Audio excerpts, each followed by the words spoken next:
Check me out, dog. Roll the window up, man. The water.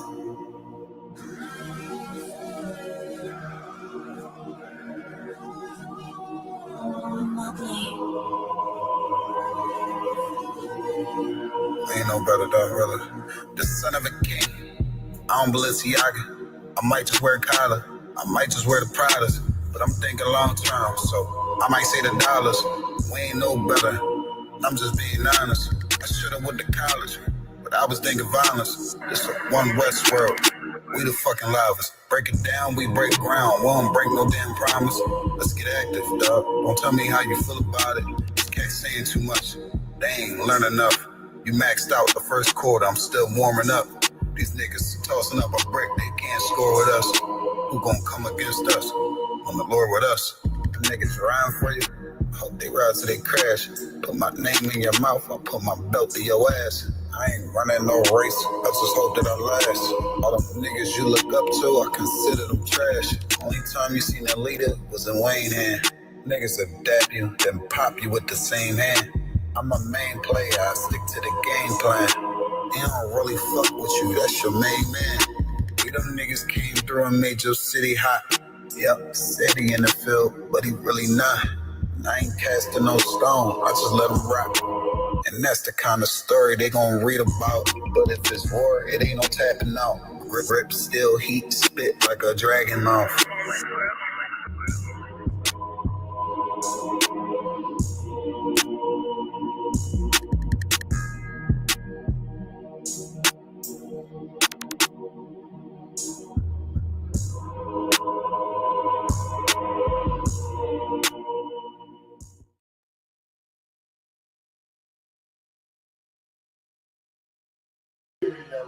I'm trying to get to the bitches too. That code leadership.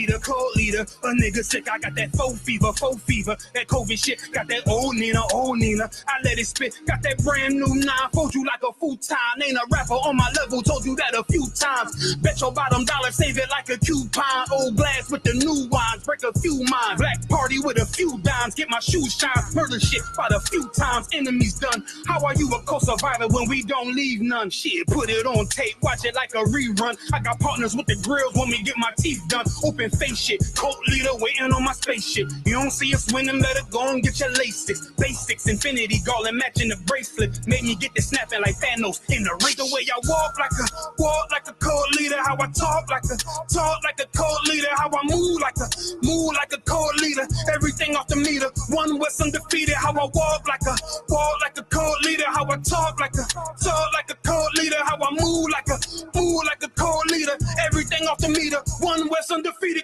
Got it all playing, riding for my dogs, man. Cram a couple niggas with blickies up in the small van. Jungle like Tarzan, jewels in the armband. Still drink a cold old English out of tall can. Drinking more liquor in the rental, we got 2 doors. World domination, I'm bald like Lex Luthor. Gotta stay focused, sounding like Doc Umar. Ain't no dashiki, nigga, my squad needs me. Got the lions through the graveyard like Rafiki. But this ain't no Disney, more like a horror movie. 4K, too high quality for some Tubi. Cats wanna watch it, better pay for the premium. I don't rap for free no more, pay the team in them. You really wanna hear me cut the check to the committee? I ain't had to sell my soul, I ain't had to party with Diddy. All I did was grab the killers out every one of these cities. Cause I walk like a cult leader, how I talk like a cult leader, how I move like a cult leader. Everything off the meter, one West undefeated, and I walk like a cult leader, how I talk like a cult leader, how I move like a cult leader. Everything off the meter, one West undefeated, and I walk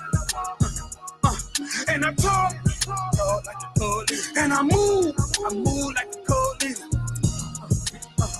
Undefeated, cause I walk like a cult leader, and I talk like a cult leader. How I move like a cult leader. Everything off the meter, one West undefeated, and I walk.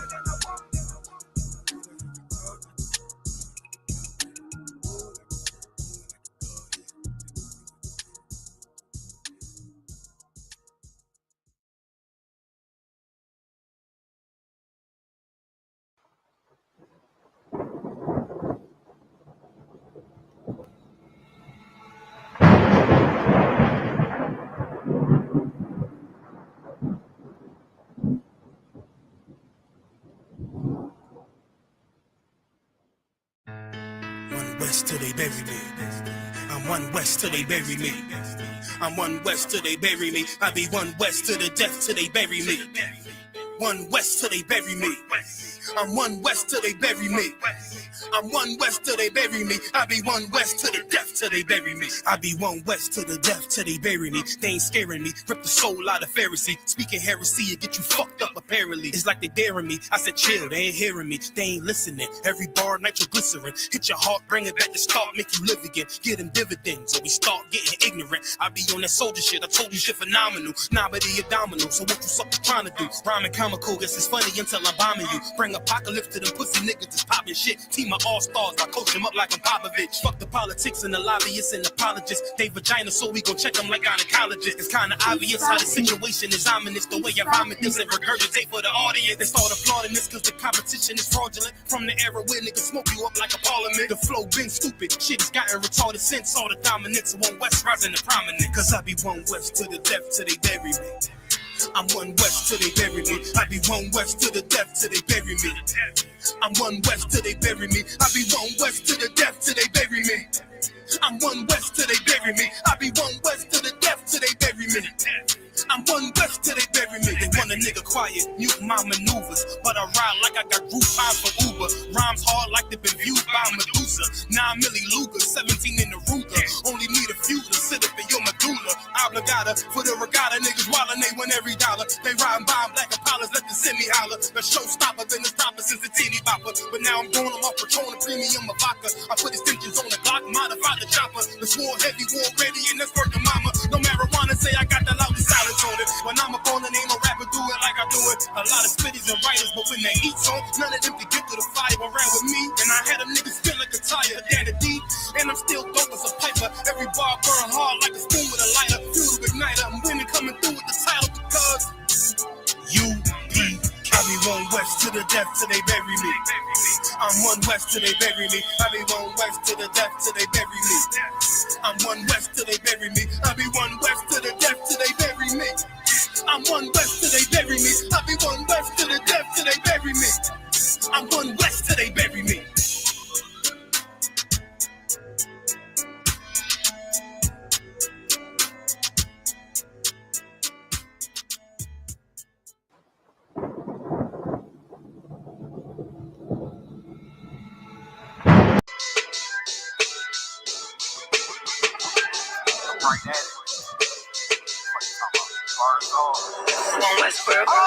Hear the hunger in my voice, they used to tell me to speak up. The problem was of what I was saying, they couldn't keep up. Instead of moving around with some patience, they tried to speed up. It got colder than a bitter bitch, found me a way to heat up. What's a favor for a favor if we all didn't make it? Kept it 100 with everybody, but they just gonna change. I ain't get caught up in the hype, cause I ain't feel like I made it. Couldn't picture me here now, but here's your moment to frame. And I ain't never understand that self-entitlement spirit. I felt your vibe, I don't wanna get near it. Before I made the appearance, I took a second, took a look in the mirror. This God, Lord, the only thing that I fear. Y'all got me fucked up. It's all passion. It's tradition. It ain't fashion. It's no action. They make threats and it's still passive. I think massive. No response. That's still tact. Y'all should quit rapping. Cheap shots. I'm cinematic. I ain't average. I'm an overdose fanatic. How I go, you lose and win like asthmatics. I got first. That's automatic. I'm the best in my division. In the ghetto like the pigeons. In the hood like the engine. You a bird for that chicken. I don't fake split decisions cause my mind made up, nigga. We in the end of time, but my time ain't up. Now when I was young and running wild and wide-eyed like a cabbage patch, I had to get it as vivid, adapted to my habitat. It's certain shit I won't do, certain shit you can't prove. My shit sound like a payday, yours like more when the rent. If I had $1 for every dime you counted, I would be broke.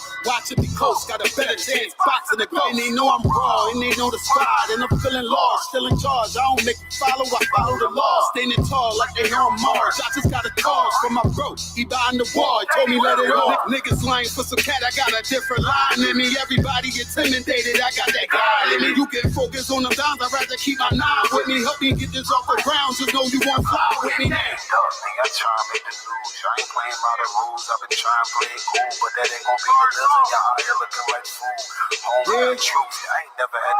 trying to get beamed up, man. Y'all trying to make the news. I ain't playing by the rules. I've been trying to play it cool, but that ain't gonna pay the bill. Out here looking like food. Home of the truth. Y'all ain't never had to choose. Trying to get beamed up, man. Y'all trying to make the news. I ain't playing by the rules. I've been trying to play it cool, but that ain't gonna pay the bill. Out here looking like food. Home of the truth. Y'all ain't never had to choose. Trying to get beamed up.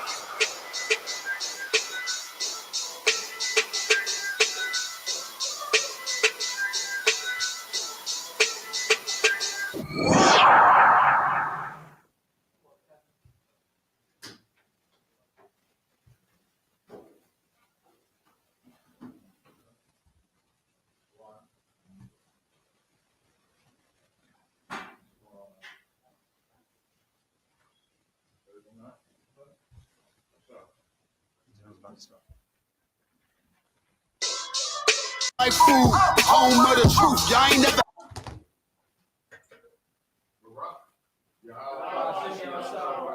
Y'all about Shimmy outside, brother thumb. How was your mouth thumb by Shimmy outside? Clap it up. Let's get it on. Lock in. We'll rock it out now for the second night of Hanukkah. I'll answer all of your questions, solve all of your problems, try to make you not hate each other, at least for a few hours. All right, so let's get it on. I'll take your questions in the room and online, please. Right up front, Warrior. You got it. Shalom, General. Shalom, Warrior. If I may, I would like a breakdown on 2 verses. Please.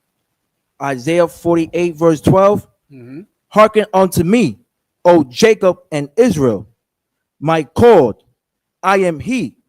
I am the first. I am also the last. Where are we reading from? Isaiah 48, verse 12. Okay, read one verse above it. For my own for my own sake, even for my own sake, would I do it. Mm-hmm. For how shall my name be polluted? Mm-hmm. And I would not give my glory unto another. Unto a what? Unto an other. What does that mean? I will not give my glory unto another. Meaning what? First of all, who's speaking? Let's start with that.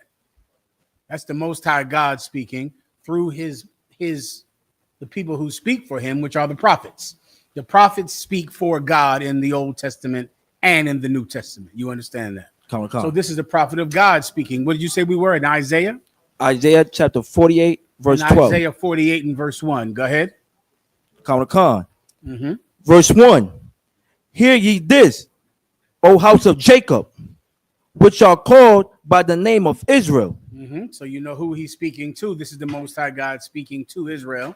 But one more question I need answered is, what does he mean when he says, I will not give my glory to another? What does that part mean? Please. He would not share his power with no one else. He will not give his glory to another, which means he will not share fame or power with another God. Right? He will not share his glory. Glory is fame. Like if somebody is glorified, that means that everyone sees them. Everyone knows they're great. They're praised. That's glory. It's synonymous with shining. That's where the term comes from, to shine, right? Glory is shining or prestige. The Most High God will not share that with Allah, with Buddha. He will not share that with Jesus Christ. He will not share that with the Holy Spirit. He will not share that with anyone or anything. It's his. That's the point. Continue. Khan. And are come forth out of the waters of Judah, Mm-hmm. which swear by the name of the Lord, Mm-hmm.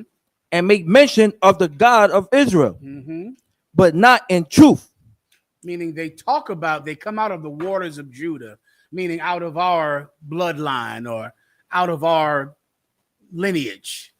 And we talk about the Most High God and we praise the Lord, but not in truth. We're not actually sincere about it. You understand? And you see that happening today in the Christian church. You see that happening in the court where they swear on the Bible every day in court. They behave as if they believe in God, but it's not in truth. Continue. Nor in righteousness. You get that, I'm sure. Go ahead. Verse 2. Maybe just to make sure, nor in righteousness is talking about our actions, right? We talk about God, but of course we do not keep his commandments.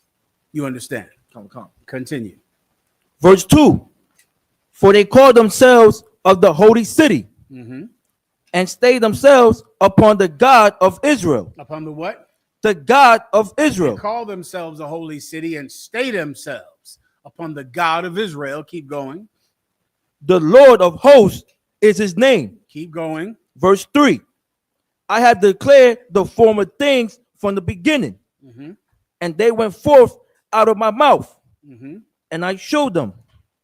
So someone give me out. He thought it not robbery. That's the precept this brother's going to need. Keep going. I did them suddenly. Now skip down to your question. Now, I believe we read enough above it to get the context, right? So now we'll go down to your question. Khan. Verse 12. Maybe I can move this thing to the side, to over here, if it's all right. Please go ahead. Hearken unto me, O Jacob and Israel, my cord. I am he. I am the first. I also am the last. Now, what does that mean? Well, first of all, what would a Christian say it means? That's a good place to start whenever you're trying to understand a breakdown. What would a Christian say this is talking about?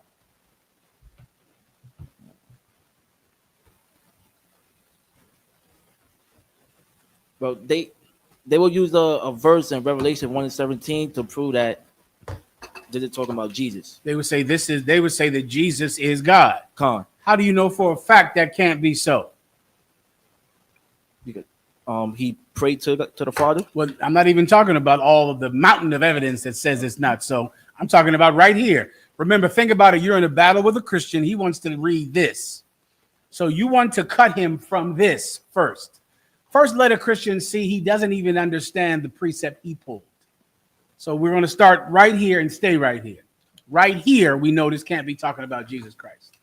We read it a couple of verses ago. You recall? Khan in verse 1. Please. All right. So verse 1. Hear ye this, O house of Jacob, which are called by the name of Israel, and are come forth out of the waters of Judah, which swear by the name of the Lord, and make mention of the God of Israel, but not in truth. You're not there. I will not give my glory unto another. I will not give my glory unto another. What does that mean? He's not giving his glory to. He's not. You're about to say the word. You were about to say it. Say the word you were about to say. Not giving his power. Sharing. You were about to say share. He's not sharing his glory with anyone, not even Jesus Christ, which is why I said that earlier. He's not going to. Is God going to say, "Well, Jesus is God and I'm God"? Would the Most High do that? Nah. He would never do that. That is not who he is. He would never share his glory with another. He would never say, well, I'm God and the Holy Spirit is God. Because if he did that, then he would be saying what? Sharing his glory. He'd be sharing his glory with God, with the Holy Spirit, and he'd be sharing his glory with Jesus Christ. I know someone that knew that God did not share glory. Jesus Christ. Because when the cat just gave him a compliment, that's all the cat did. All the brother said was, oh, thou good man. Jesus Christ stopped him. There is none good but the Father. Why didn't he just say thank you for the compliment? I'm asking you. Why not just say thank you, brother? I appreciate the compliment. Why didn't he just say thank you? Because he knew he wasn't as righteous. Come on, no, be right with me. Because he knew what? That he wasn't God. He knew God doesn't share glory.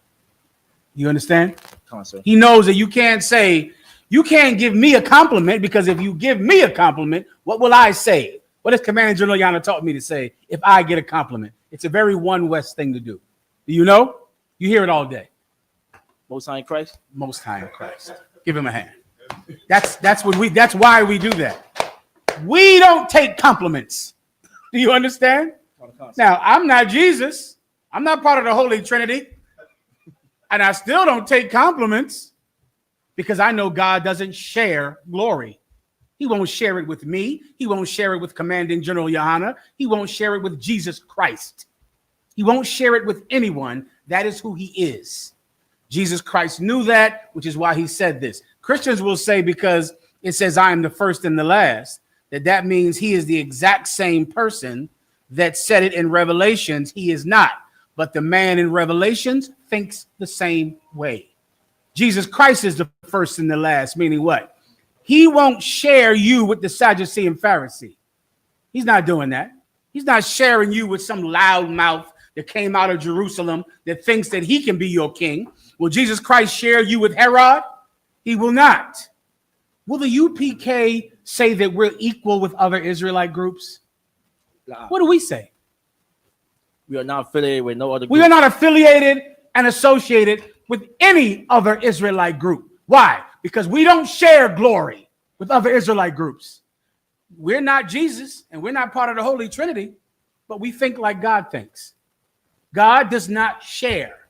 That is an American concept. It's democracy. It is not how God thinks. There is one God and there is no other. Jesus Christ is not God. The Holy Spirit is not God. Buddha is not God. The white God in the Christian church is not God. There is no God but the God of Israel. There is one king of the nation of Israel and one savior. There is no other savior of the nation of Israel. There is no one else and no other way for salvation but Yahushua Jesus Christ. There is one path to God right now on this current earth, and that is by following Commanding General Yohana in the Israelite School of UPK. And we don't think it's wrong to be that way. That's your precept. Whenever you're ready, I'll take it. Please.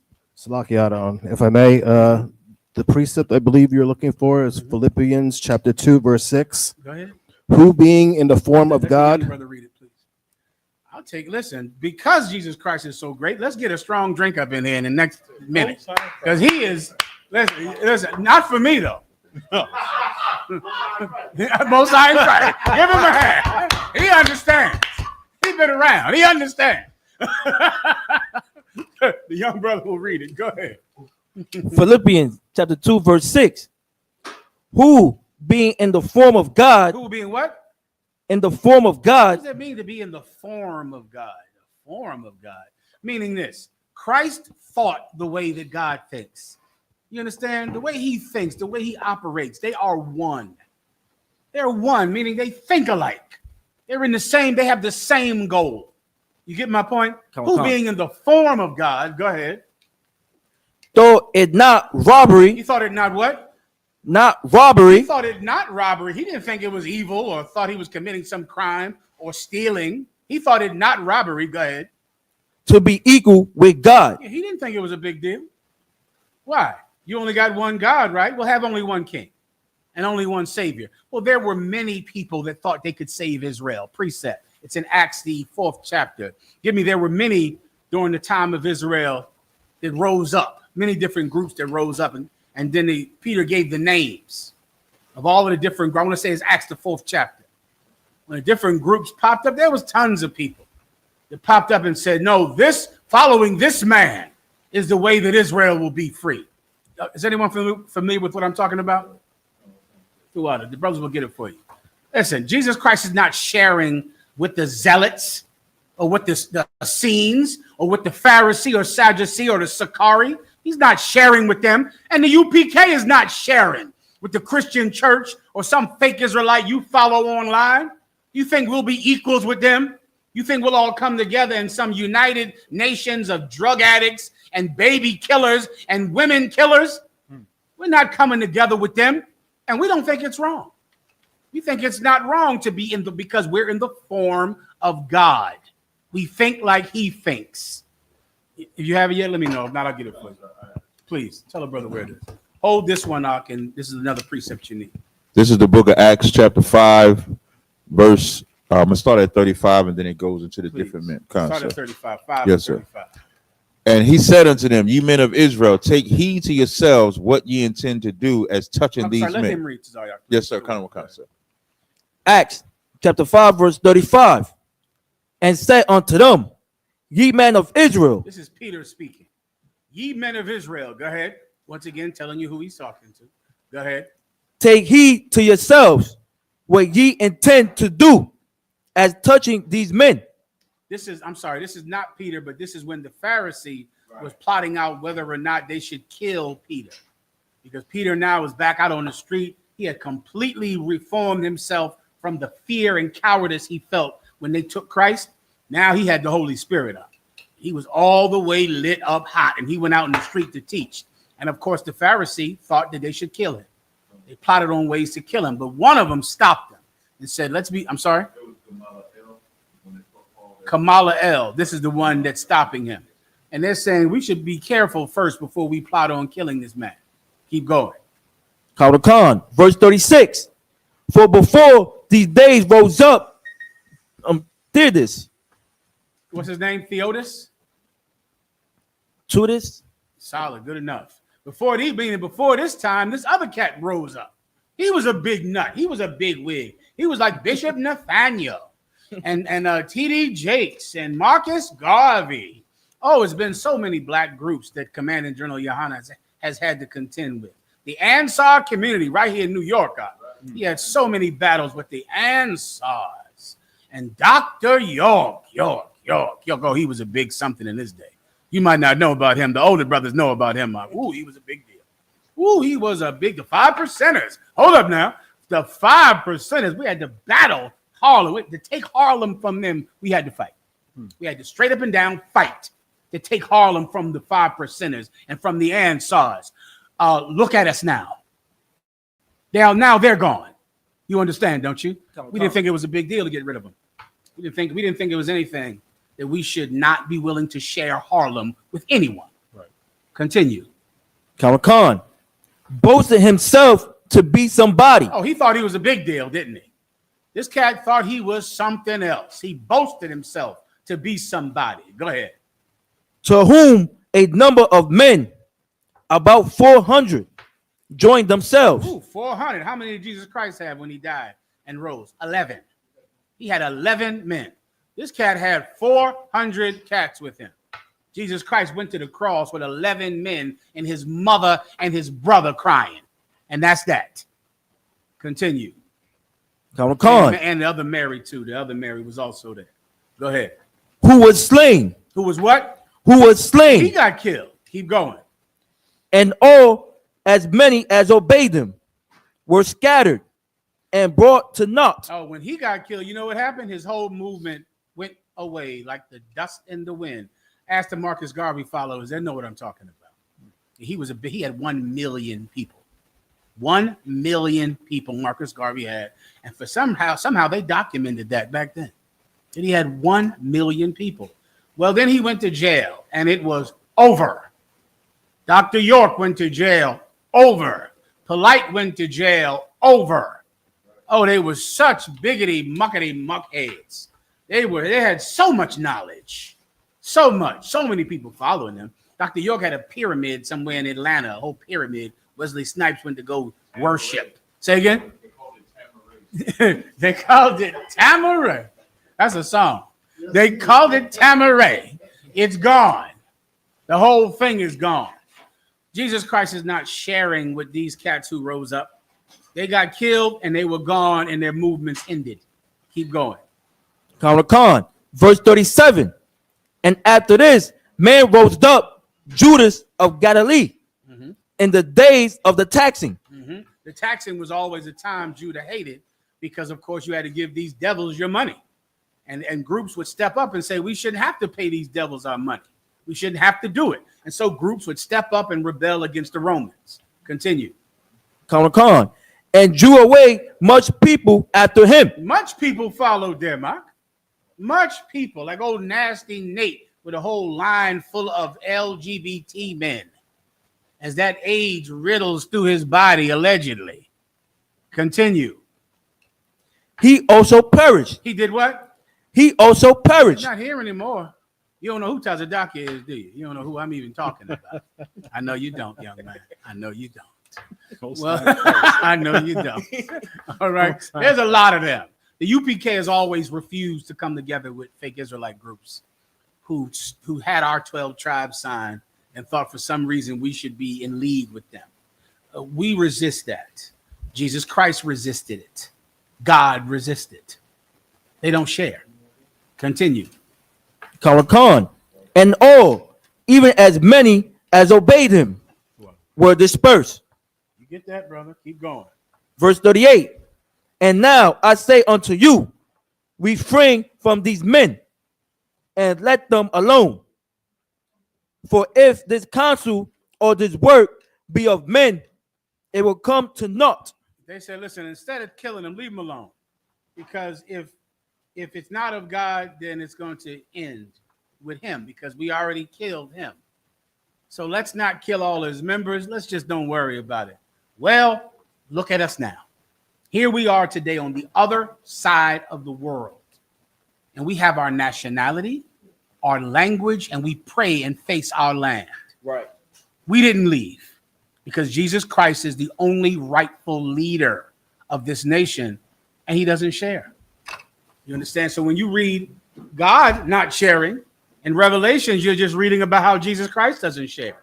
But Jesus Christ damn sure knows he doesn't share with God, which is why he said there is none good but one, and that is the Father.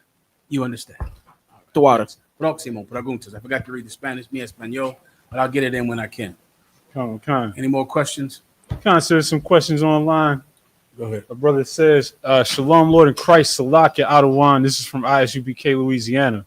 If I could, Baba Shah, with your grace, of course, get a breakdown on Matthew chapter 3 and verse 10. Absolutely, Warrior. It'll be a pleasure to break it down for you right now. Go ahead, up. While they grab that, a quick shout out to the zones here with us, Trinidad in the building. Mm-hmm. And Milwaukee with us. Trinidad, I see you. All right, Trinidad, Milwaukee, get on. Order, Jerusalem. Well done. Give yourselves a hand. Let me do mi español real fast, all right? I can make sure I got it and get it good. Nosotros somos la Escuela Israelita de Conocimiento Práctico Universal. Comenzamos 1 Oeste Calle, en 1 Oeste Calle 125, Harlem, Nueva York, desde 1969, debajo del mando. General Johanna Carnales, esta es la verdad. Si tú eres hombre hispano, negro o indio nativo, tú eres Israel, el pueblo elegido Dios. Tu madre y tu padre dicen que somos un culto y mantienen su iglesia sin culpa, pero su iglesia es culpable de todo. One second. De todo lo que nos están pasando. Órale. All right, Akim, let's get it on. Matthew chapter 3, verse 10. And now also the axe is laid unto the root of the This is a trees. question about something? A general breakdown on this verse, sir. Okay, give me one verse up. Khan. Verse 9. And think not to say within yourselves, we have Abraham to our father. For I say unto you that God is able of these stones to raise up children unto Abraham. I got you. Let me give you a general breakdown about this. The point of this precept. Get the brothers a docket Bible. He might need. You have a Bible up? You ready to rock? To what? The general point is that the rich in Israel thought that their lineage, that their prestige meant that they were guaranteed to rule. And Jesus Christ is letting them know in the spirit that they're not. That they're not, their positions aren't guaranteed. Think America back during the civil rights movement. You had all these doctors. You ever wonder why every black leader calls himself a doctor? They all do it. If any black leader steps up, he has to go, Dr. Umar Johnson, Dr. Polite, Dr. Sebi. None of them are doctors. Not one. But you have to do that because that was a very popular thing during the time, like the early 1900s, 1920, 1930 was very popular to be a doctor. So everyone just called themselves doctor, and black people used to love it. It's something that came from that, right? Those were families of people who believed that they should be in charge because of their father. Even Umar Johnson to this day says that I'm the descendant of Frederick Douglass III. That's how everyone was back in the day. Martin Luther King, his father was some old muckety muck in Atlanta. All of them had fathers that were just, big time black preachers. And they thought that meant we all should listen to them, that we all should obey them. Jesus Christ in the Bible said they should think again. Don't think like that. Now that's the point, and now I'm going to break it down to you. But that's the point of this. You can go one more verse above it. Khan, verse 8. Bring forth, therefore, fruits, meet for repentance. Jesus Christ is saying, bring forth fruit, meat for repentance, meaning go out and change people. Go out and change them. The people are sinful, and that sin is causing them to be prey to the other nation. Now, you go out there and you change them. That's the job. You go out there and you bring them back to God. You go out there and you bring them back to their laws, their customs, their culture. So that now, instead of being prey to the other nations will be our prey. Continue. Khan, verse 9. And think not to say within yourselves, we have Abraham to our father. Don't think that. Don't think we have Abraham to our father. You know, we come from the seed of Abraham. We're good. We don't have to work. We don't have to go out and bring forth meat good for repentance. We can simply sit on our lineage. We should be served by everyone. Everyone should come and bring us their money because our grandfather was muckety muck muck preacher the third in Georgia. Don't think like that. Continue. Khan. For I say unto you that God is able of these stones to raise up children unto Abraham. Don't think that's something. Don't think that who your grandfather was means anything. It does not. And brother, that exists today. That same sentiment exists, especially in churches. You know, they think that there's something because of someone in their family. And they think we're nothing because our fathers were killers and drug addicts. And because of that, this school is just we're full of gangsters. That's all. They look at you and they just think you're in that school full of gangsters. You're nothing. You're a bunch of street niggas. Get a job. But they would never tell Creflo to get a job. Right. They look at Creflo like Creflo was doing his job. He's from the Ebenezer Blabbity Blab Church, and his father was Ebenezer III Smith. Don't think like that, Akim. That's not how the disciples of Christ think. We believe we have to work. That's what we think. We don't think we can simply sit back and earn money because of the prestige of our family. We believe we have to work. Continue. Khan, verse 10. And now also the axe is laid unto the root of the trees. Oh, here we go now. What are trees synonymous with, young brothers? Family trees. Guess what's happening now? The axe is laying at the foot of that tree. These family trees are going to get chopped down. You know, all of these big head preachers, all of this Pharisee, the Sadducee. Oh, that was a family. That wasn't just cats that got a job. That was people that could trace their lineage back to Judah Maccabee, which is what we're having this remembrance for tonight. The Judah Maccabee family, they're the Pharisee. Them.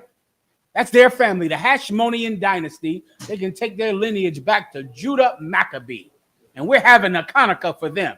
Can you imagine? The Pharisee thought, who would tell them what to do? Who would tell them that they're wrong? Give me a precept for you right now. That's just perfect for this, all right? You're going to give me the book of, stand by, Akim. You're going to give me, this is a real good one. You're going to give me,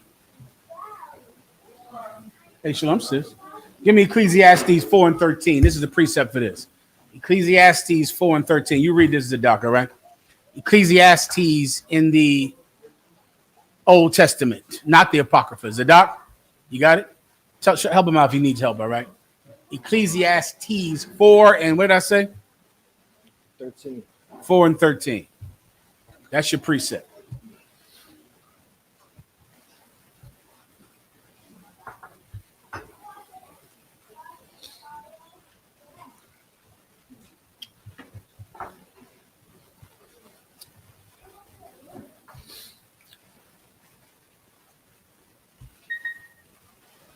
Any other questions? You can get them on deck now. So we got a few ready for you. Okay, Zadok, you ready to rock? You got it. So Sit back in your seat, though. The words will come out loud. So I return and consider all appreciation. 1 second. 1 second. Let me see. It doesn't sound right. Ecclesiastes 4 and 13.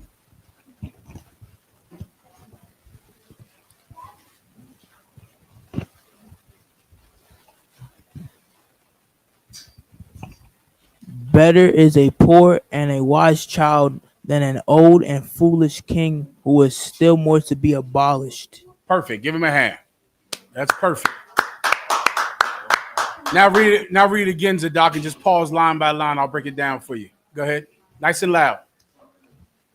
Better is a poor and wise child. Stop right there. Better is a poor and wise child. This is a young kid, and he's poor, but he's wise. He's wise. That poor and wise child is better than what? Go ahead. An old foolish king. Stop. Than an old and foolish king. This is the reason. Keep going. Who will no more be abolished. Admonished. Admonished. The word admonishment means like checked. You won't let anyone correct you. Now you're an old and powerful king, but you won't let anyone tell you that you're wrong. Well, a young child who is poor, but he's wise, he's better than that king because he can take correction. Well, those rich families, brother, the Hashmonean dynasty, the Pharisee, the Sadducee, the Essenes, the Sakari, the Zealots, they believed that they could not be wrong and no one could tell them what to do. And because of that, they were rejected by the Father. But Jesus Christ had men that could be admonished. They didn't think that they knew everything because of their family bloodline. They thought they had to go out and work. They thought they had to go earn it, which is the point of this. I believe I broke it down for you, but that's the breakdown. That's what that whole thing is talking about. Good to go? Anything else? Any other questions to us, Doc? Khan. Brother, one Westmar Daka asks, Shalom, General Yahweh Shem Yashar Barakatah. Salaki, sir, if you see fit, can I get a general breakdown on Palm Sunday? Palm Sunday. What is that? I remember that. Palm Sunday is Saturday, the Sunday before. Give the microphone. Oh, right. Bring it down up. So Palm Sunday, you know, when Christ came and they laid the palms in front of him. So before he died and resurrected, the Christian church have Palm Sunday before Easter Sunday. Palm Sunday is the day before Easter. Is the week before the Sunday before Easter Sunday, and they make palms, form it in the shape of a cross, of course, because Christ, they laid the palms in front of Christ when they came into the city. And that's the one where they burn it and put it on the foreheads. That's the Ash Wednesday, I think. That's Ash Wednesday. Yeah, I think that's Ash Wednesday. Oh, okay. So Palm Sunday is not Ash Wednesday. I thought those were the same thing. Yeah, Palm Sunday, not Ash Wednesday. No, Ash Wednesday, I think, is in March, I think. Okay. And then Palm Sunday is like the Sunday before. You go to church, they handing you the palms. Everybody got a palm in the church. You form it into a cross, and now you representing Jesus Christ the week before he died. Well, there you go. Give him a hand. I don't think I've even seen that before. Wait a minute. Do they walk around with him? Yeah, they're hanging in the car. Listen. When I was Christian back in the day, they put it in the car like an ornament. You know how you put a car freshener in the car? Right. So if you go to church the week before that, you're going to see everybody in their car with a palm. But they coming out the church walking with the palm. Yeah, hanging from the windshield. Hanging from the mirror. All right. Well, that's Palm Sunday, young brother. Oh, Salak. All right, good to go. Próximo preguntas. Salaki, sir. A brother asks, any advice, General Sir, for getting into the truth? Where should they start? For getting into the truth, you have to start with the ISUPK branch nearest your city. So you just find out what city you're in, and then you go to ISUPK.com or to ISUPK on all forms of social media, and you find out what ISUPK branch is closest and most convenient to you. And that is the only way that you can start in the truth. There is no other way to come into the truth but that. Done? Next, próximo. Khan Khan. Salakia Adawan, if I may, can I get a general breakdown on 2nd Esdras 8 and 55 through 60, Babu Shah? No problem. You got it. 8 and 55 through 60.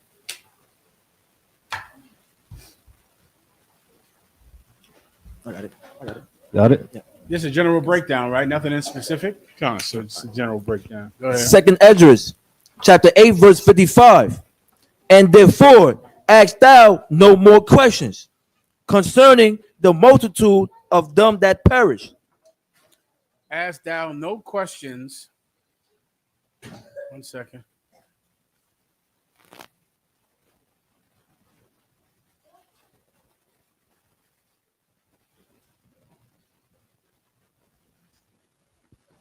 Okay, one more time, please. Khan. Second Esdras, chapter 8, verse 55. And therefore ask thou, One more verse above it, please. Khan, verse 54. Sorrows are past, and in the end is showed the treasure of immortality. Immortality. Let's keep going. That's just talking about our life here. The scripture, like a scripture like this, is great comfort to the Israelites who are suffering in hell today. Great comfort, meaning the sorrows are past, and the next is immortality. You understand? Right now we're suffering. Right now we're poor. We're in the ghettos of America, South and Central America, in Haiti, in the Caribbean. But we're going through this and getting through this together. And in the end, immortality. Immortality means you live forever. To be mortal is to die, right? That's what mortal means. To be immortal means you never die. Our kingdom, our glory will never end. The glory you see around you today will end. It's temporary. Our glory will not. Continue. Khan, verse 55. And therefore ask thou no more questions concerning the multitude of them that perish. You see, this is Ezra. This sounds like we're in Ezra. Is that right? Okay, this is when Ezra was struggling with faith. Ezra was suffering under needing to know when was this oppression going to end? When was the oppression of his people? When will it end? He was suffering under it, and he wanted to know when. When is it over? When is it over? These people who have ever been reputed to be nothing have now become lords over us. When will this be over? And so the angel is telling him, right now, we're going to get through this suffering, and next, immortality. So stop asking. Stop asking and get through it. That's the point. Continue. Khan, verse 56. For when they had taken liberty, they despised the Most High. For when they had taken liberty, they despised the Most High. How did the Israelites take liberty? When they decided that they were free to make their own choices. I know you've heard about this. This is, bedrock doctrine in the Christian church, free will. You've heard that before, correct, Warrior? Free will. Christians love to talk about that. But we all have free will. We have free will. Free will is how we were led to disobeying God. That free will is what led to all this suffering. Thinking that we had the choice when really the choice was between life and death. We were free to choose death. And because of that, we all died. Continue. Khan, thought scorn of his law. And we thought what? Thought scorn of his law. You see that? All of that freedom thought scorn of his law. We hated God's law in that choice. In that choice, we begin to hate God and hate his law. We hate God because he gives us a law. We would surely love God if he let us eat whatever we wanted to eat, celebrate whatever we want to celebrate, have sex with whatever we want to have sex with. We love him the way we love the white Jesus. We love him the same way. But because God gives us rules, we want freedom from those rules, and we scorn his law. Scorn means to hate. Continue.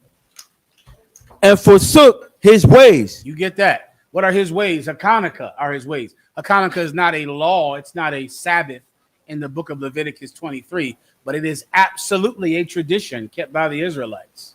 Absolutely, it's part of our culture. It's one of our ways. Continue. Verse 57. Moreover, they have trodden down his righteous. Moreover, they have done what? Trodden down his righteous. Moreover, they have trodden down his righteous. What is that speaking about? All of the prophets that we killed for demanding that we keep that law, including Jesus Christ, the greatest man to ever live, who we killed because he wanted us to repent and change. We trodden down his righteous. Continue. Trodden down means to step on or walk on. The book of Hebrews said, how much sorer a punishment if they trodden down the Son of God. And we absolutely step on the Son of God. Every day we do it. Continue. Khan. Verse 58. And said in their heart that there is no God. What do they say in their heart? That there is no God. That's what we all say in our heart in the world. There is no God. We say it in our heart. Why? When we decide that we can celebrate Christmas because we want to, because we like it, because it makes us feel good. We can be a LGBT person. Why? Because our heart is like that, because we enjoy it, because it makes us happy. That is saying in your heart that there is no God. I appreciate that. See me about it, all right? Go ahead. Yeah, and that knowing they must die. And that what? Yeah, and that knowing they must die. Hey, and that knowing they must die. Why do we die? Because we say in our hearts, there is no God. Because of the liberty that we take with God's law and his customs. Keep going. Was that his question? Where was his question at? Just a general breakdown of those 5 verses, 55 through 60. 59. Okay, well, there you go. You got it. Anything else? Khan. Milwaukee has a question. Go ahead, Milwaukee. Shalom, Yabashima Shaka Adawan. I have a question with Psalm 137. I know it's talking about Judah and Israel, Esau taking over Israel, but I wonder what is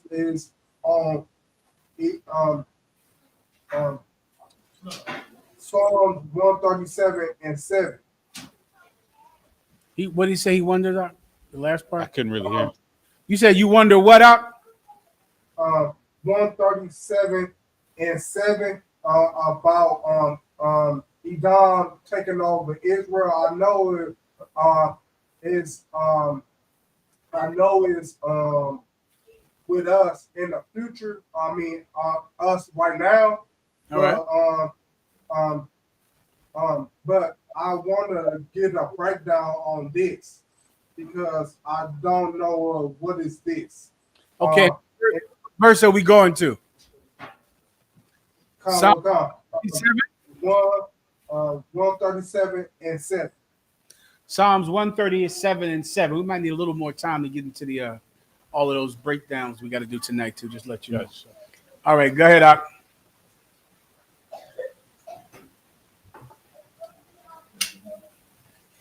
Me? I believe someone reading here for you. All right, no sweat. Go ahead. Psalms chapter 137, verse 7. Remember, O Lord, the children of Edom in the day of Jerusalem. I got you. I think I understand now, warrior. This is David remembering the day of Jerusalem. When you look up the term the day of Jerusalem in your Zondervan Bible dictionary, it's speaking about when the Babylonian Empire conquered Jerusalem. Jerusalem has been conquered by the Babylonians, the Assyrians, and the Romans. They came in and destroyed our homeland. And the Greeks. The Greeks also conquered us. Our victory over the Greeks is what we are celebrating tonight. And for the next 6 more days, we're celebrating when the Greeks took our temple and we took the temple back from them and rededicated it. We opened it up brand new for business. That's called the rededication. The term dedication means like a grand opening. So we had a new grand opening. That's what the rededication is. A grand opening is a dedication. A rededication is a new grand opening. Everybody understands? Because the temple was closed, because the Greeks were sacrificing pigs on our altar. So it was closed for a time. Then we took it back and we rededicated it. So what you're reading about right now, warrior, in Wisconsin, you're reading about David remembering when the Babylonians took our temple. When they took our temple and destroyed it. So that's what he's saying. That's what he's talking about right now. All right. Go ahead. Come. But it's two parts in that because we're gonna keep reading it. Come. I'm gonna read it. So just as long as you remember that part first. The day of Jerusalem. The day of Jerusalem is when the Babylonians destroyed our temple and took over our land. Go ahead. Khan, who said, raise it. The Babylonians, when they took it over, the Edomites were in league with them. So the Babylonians were the main military force that took it over. But the Edomites who lived around us, if you look at the map of Israel, the land of Edom is right on the border of Judah. So as the Babylonians were going to war with us, the Edomites sided with the Babylonians. And when the Babylonians were killing us and burning down our temple, the Edomites said, raise it. The term raise it is Old English for burn it. The term raising a village or raising a city is Old English for burn the city down. Burn it down. So the Edomites were on the side of our land saying, burn it. Keep going. Khan, even to the foundation thereof. Even to the foundation, meaning imagine our temple big and tall. The Edomites are saying, burn it down to the foundation. Burn it to the ground. That's what the Edomites were screaming. That same thing is happening to these other nations that see the cops kill us and strangle us. You look at it like, oh, that's terrible. White people see it and they go, about time. About time they clean up that subway in New York. About time they clean up that border over there in Mexico, over there on the border. About time they get it together over there. They love to see us be killed. They love it. Well, the Edomites did that when the Babylonians were killing us. They said, burn it down, Babylonians. Burn it down to the ground. That's burn it to the foundation. All right? You understand, Milwaukee? Come, sir. There more? I'll keep reading. You want me to keep reading? Come, 8. Khan, verse 8. O daughter of Babylon. Oh, who? O daughter of Babylon. Who is the daughter of Babylon? The Edomites. The Edomites are the daughter of Babylon. That's why David is saying, remember the nation of Edom. Remember the Edomites, O Lord, in that day. And then he says, O daughter of Babylon, because the Edomites are a country, a society built in the exact same way that Babylon was built. What is Babylon? What's one of the major remnants of Babylon today? The Christmas tree. The Christmas tree was established to worship King Nimrod, who was king of Babylon. They buried his body under a tree, and then his mother/wife made everyone worship her son/husband every year on his birthday, December 25th. That's Nimrod. Oh, daughter of Babylon. What else was Babylon synonymous for? Attempting to build a great tower, so they could reach unto heaven to overthrow God where he sits. Someone give me a church steeple. I know you've seen the church steeple everywhere you go. Church steeples where the church is pointing up to God. Pointing up to God. That is Babylonian. That's a replica of the Tower of Babel. When they wanted to build a way to reach up to God, to reach up there to him, to fight him. You want to read about it? You read about the Tower of Babel. When they planned on making a tower so tall that instead of just ruling the planet, they could rule heaven. And what has our oppressor done since then? Went to the moon in 1968 or 69. Now he's at Mars and Saturn. Give me the symbol for the Space Force. Give me the actual symbol that a branch of the United States government uses today. They're called the Space Force. You have the Marines, the Air Force, and you have the Space Force. Oh, not the actual emblem. I'll show you. Skip down. That's straight from Star Trek. That nonsense. give me the. It has a pharaoh on it. Pharaoh is on their actual emblem. There he is, right there. You see him? What is this? Space Force set to establish new Delta to run Intel Hub, Air Force versus Mag. That's the symbol for Space Force. And what head is that? That is Pharaoh's head. Pharaoh rules Egypt already. You see him? Where is Pharaoh looking to? He's looking to rule the stars. He already rules the planet. He rules the planet right now. He's looking up because he's planning on ruling the stars. He wants to fight God. He wants to go up there and rule more than just the earth, but he wants to rule the stars as well. That's the Tower of Babel. That's why church steeples point up to God, because that's the Tower of Babel. Oh, daughter of Babylon. Keep going. Khan, who ought to be destroyed. Who are to be what? Who ought to be destroyed. Who are to be prayed for. Who ought to be Who destroyed. are to be asked for God's forgiveness. Who ought to be destroyed. The daughter of Babylon is going to be destroyed. Warrior. You didn't hear? I think I'm going to go for now, bro. Who are they? Are to be destroyed. That's the future of Babylon. That's the future of the daughter of Babylon. That's the future of the Edomites, to be destroyed. Continue. Happy shall he be. Is that all? Like we good here? Sorry. What? Next. Proximo. Khan, sir. Proxima or Proximo? Which one is it? Proximo. I'm going. Go ahead. Brother Ankle Toe Knee asks, please explain Isaiah 57, 1 and 2. Ankle Toe Knee. I remember this, brother. All right. What's his question again? Please explain Isaiah chapter 57 and verses 1 and 2. No problem, warrior. Isaiah 57, 1 and 2. You got it. Isaiah chapter 57, verse 1. Mm-hmm. The righteous perished, and no man lay it to heart. Oh, brother, listen, you've seen this happen every day. I want to say ankles, toes, knees, and toes, but I know that's from having too many kids. What is? Say his name. Ankle Toe Knee. Ankle, toe, knee. Ankle, toe, knee. That's happening every day. Every day. The righteous perish and no one take it to regard. You see what happened right here when they strangled that brother. When Daniel Penny strangled that brother on the train. Where was that train at anyway? When he strangled right out here, I believe. That train was blocks from here. When that man got strangled, every black person and Hispanic on the train walked over him and left.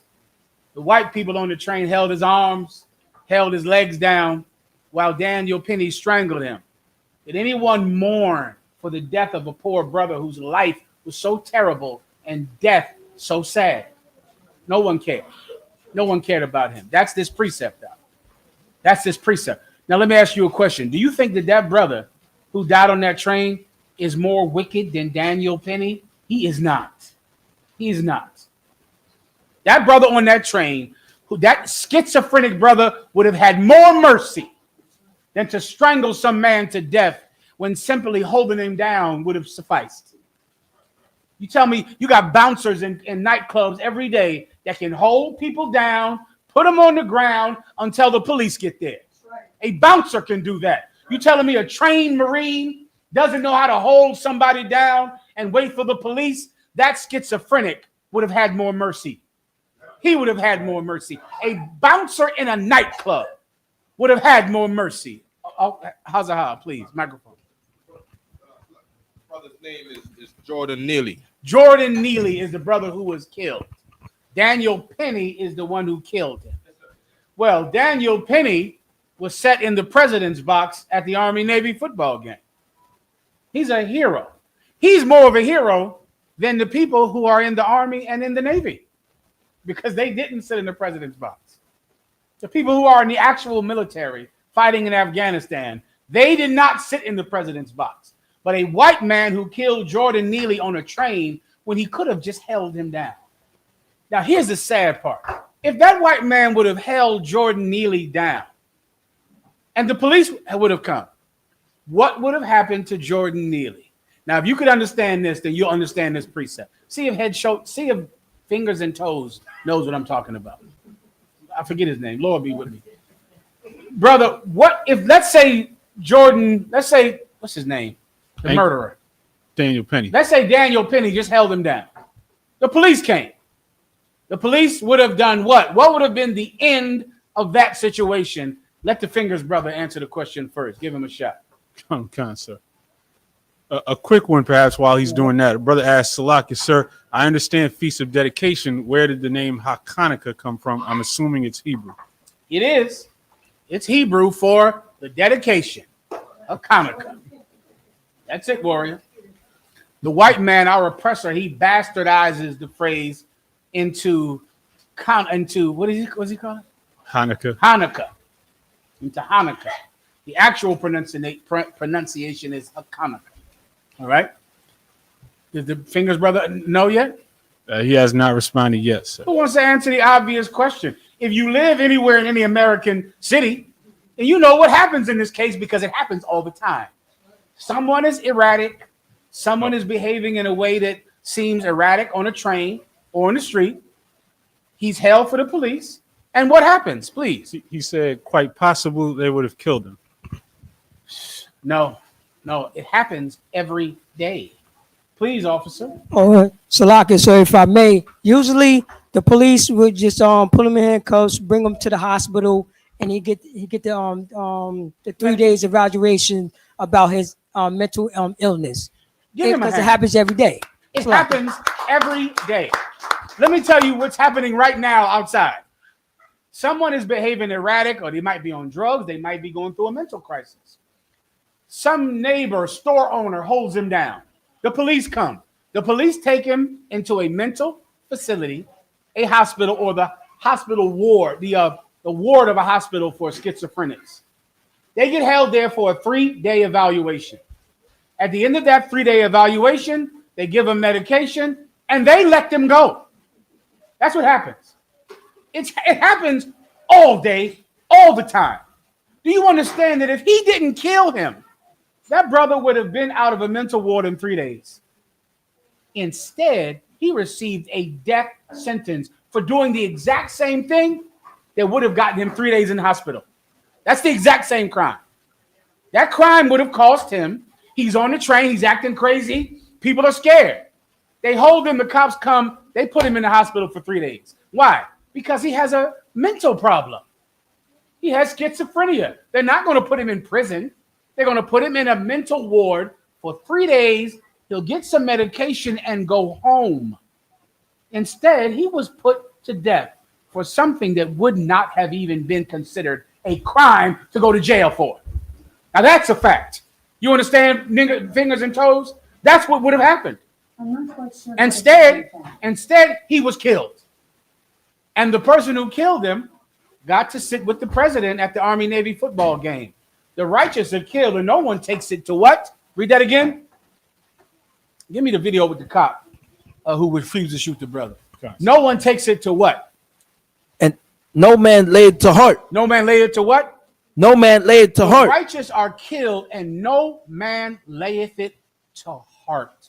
That is what is terrible about the death of Jordan Neely, is that no one cares. No one lays it to heart. The Jordan Neely death is completely justified legally, unless you have a heart. If you have a heart, you look at that thing and you go, that shouldn't happen to a man for having a mental crisis. That shouldn't happen to a man who hit no one, didn't touch anyone, didn't actually hit any person. If you don't have a heart, then sure, it's legal. He was threatening them with words. They were scared. He choked him. In the process of choking him, he killed him. According to the law of America, that's legal. But if you have a heart, no man could think that that was legal according to conscience, according to your heart. White people do not have hearts. And to understand that will save your life. They don't have that. Can I hold that video? Give me the cop who's saying it. There's a cop in Florida. Every black and Hispanic person should listen to him because what he's saying is absolutely legal. No man taketh it to heart. The brother will put it up on the screen. The brother, then we'll play the other one. Please. Good, sir. Officer, Give me one more time, please, officer. Then otra vez. That means more wine. Wine again. Otra vez. Watch this one too, warrior. I appreciate you.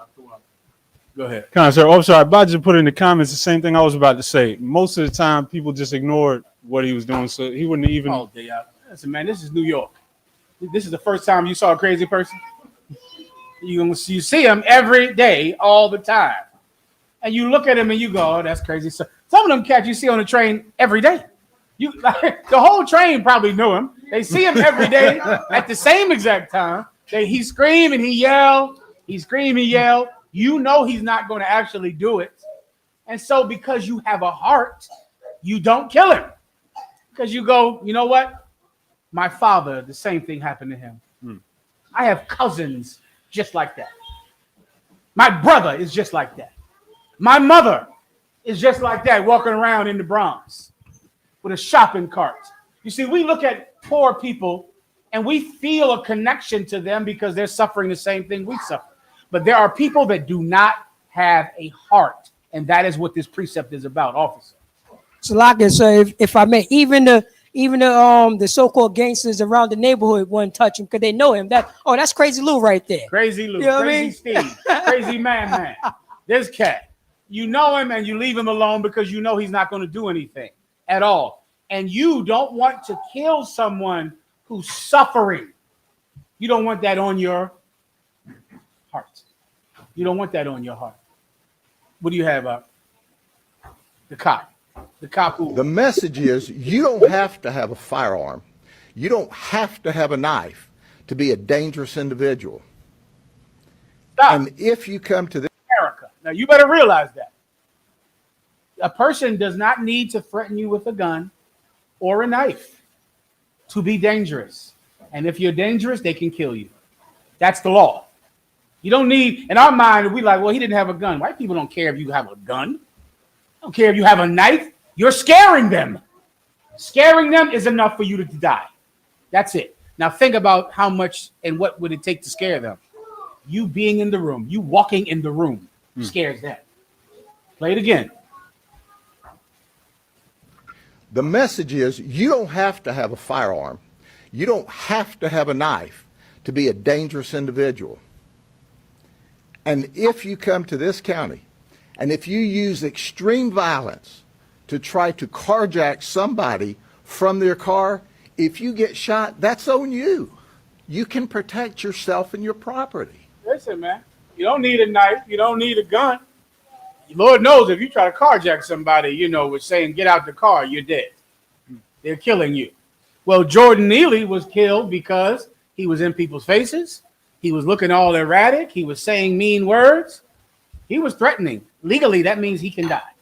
You can kill him unless you have a heart. Now, I'm going to show you someone with a heart. If you want to understand the difference, this video best crystallizes someone that has a heart. Now, I want you to watch this video until you hear the word please. Everybody focus. Until you hear the word please, that's what you're looking for, the word please. Play it. I may need a moment, so it's not that. Take your time. While we're waiting, let's give out some money in here tonight. Clap it up for the kids. Thanks to Captain Jazar Yuck. I see somebody very good over there in that corner over there. Real quiet.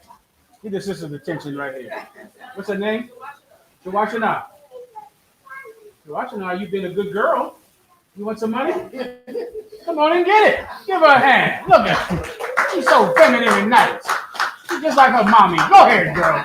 You're raising this girl. I see what you're doing. Come on, baby. You're a very good girl. Good job. Good job. See who else is being good over here.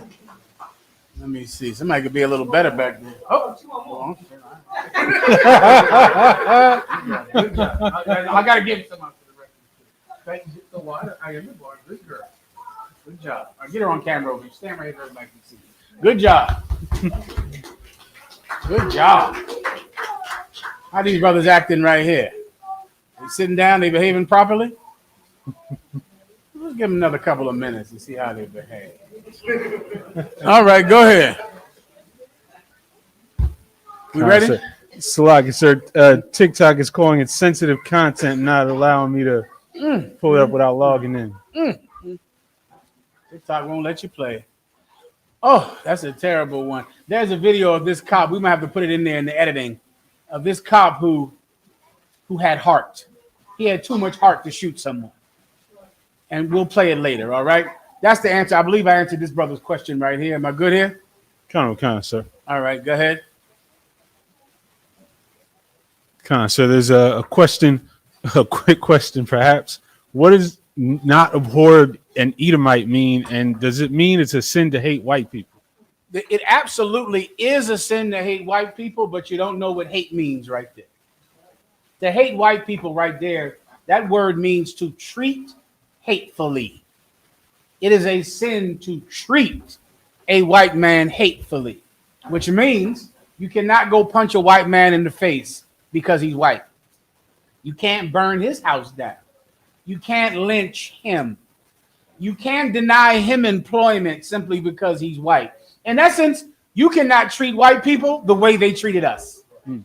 That is against the law, which proves one thing about the Bible and about Israel and blacks and Hispanics. We would have never treated them the way they treated us. Never. It's in the law. Give me that sister saying it out there, writer. One of my favorite writers. I forget her name all the time. Kind of Toni Morrison. Toni Morrison. She wrote The Bluest Eye, which is an outstanding book that's banned in Texas. It's banned. Toni Morrison said it.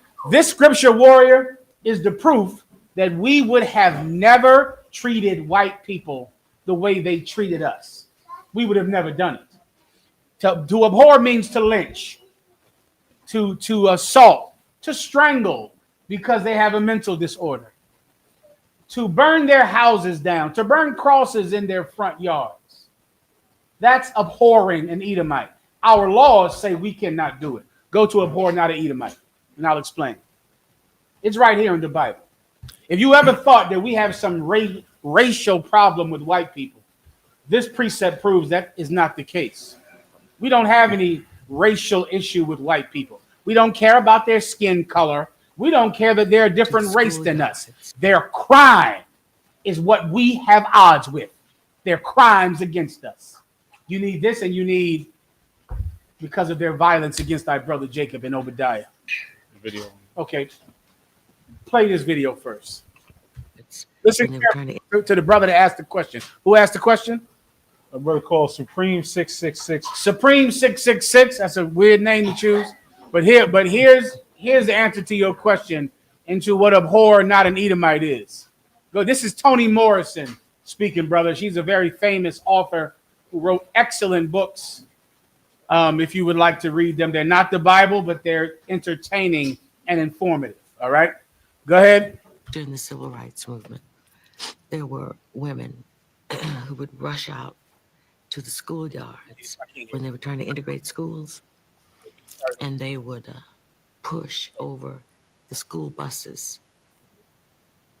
If I see, say during the civil rights movement, there were women who would rush out to the schoolyards when they were trying to integrate schools, and they would push over the school buses that were bringing black children to these schools, push them over and set them afire. Toni Morrison is talking about something that was happening in the 1960s and when they began to integrate the schools. Schools were integrated after Brown v. the Board of Education, a Supreme Court case that now demanded that the schools in America be integrated. So they began to bus black and Hispanic children into white neighborhoods and send them to white schools, right? During that time, bus loads of black and Hispanic kids would appear in school districts in Alabama and Mississippi, white school districts, and the mothers of the white children would come over to the bus and rock the bus until they turned the small school bus over. White women would go to the bus and rock it in an attempt to push it over. That's now play it from the top and remember what I just said. Go ahead. If I see, say during the civil rights movement, there were women who would rush out to the schoolyards when they were trying to integrate schools, and they would push over the school buses that were bringing black children to these schools, push them over and set them afire. And when I saw that, I was wondering whether I could ever get a group of black women under any circumstances, from any walk of life, to hurt some white children, to set a bus on fire full of white children for any reason. Prostitutes, drug addicts, ministers, teachers, black women of any level. Could I call them all together and say, we have got to burn these white children? And I didn't believe I could ever find that. So I thought those... Because she's right. She's right about that. I don't care if the women are crackheads, heroin addicts, prostitutes. You will never find a group of black women that will go out and hurt white children, ever. And that is what is glorious about us. That's a good thing. That's a good thing that we're not like them. We have a heart. We could never treat white people the way they treat us. Never. And you think if we were in charge, then we would lynch white people, kill their children? We would never do that to them. We would never abhor an Edomite. We wouldn't do that. It's against who we are. It's against our conduct and our morality to go lynch little children and cut off their heads and burn their houses down. That's why we should be in charge and not them, because we have a conscience. We have a heart. We would never treat them the way they treated us. God forbids it. God forbids us to treat them the way they treat us. We're going to read it right now in the Bible. Go ahead. Khan, Deuteronomy chapter 23, verse 7. Thou shalt not abhor an Edomite. That's the law. That's the law. What does abhor mean?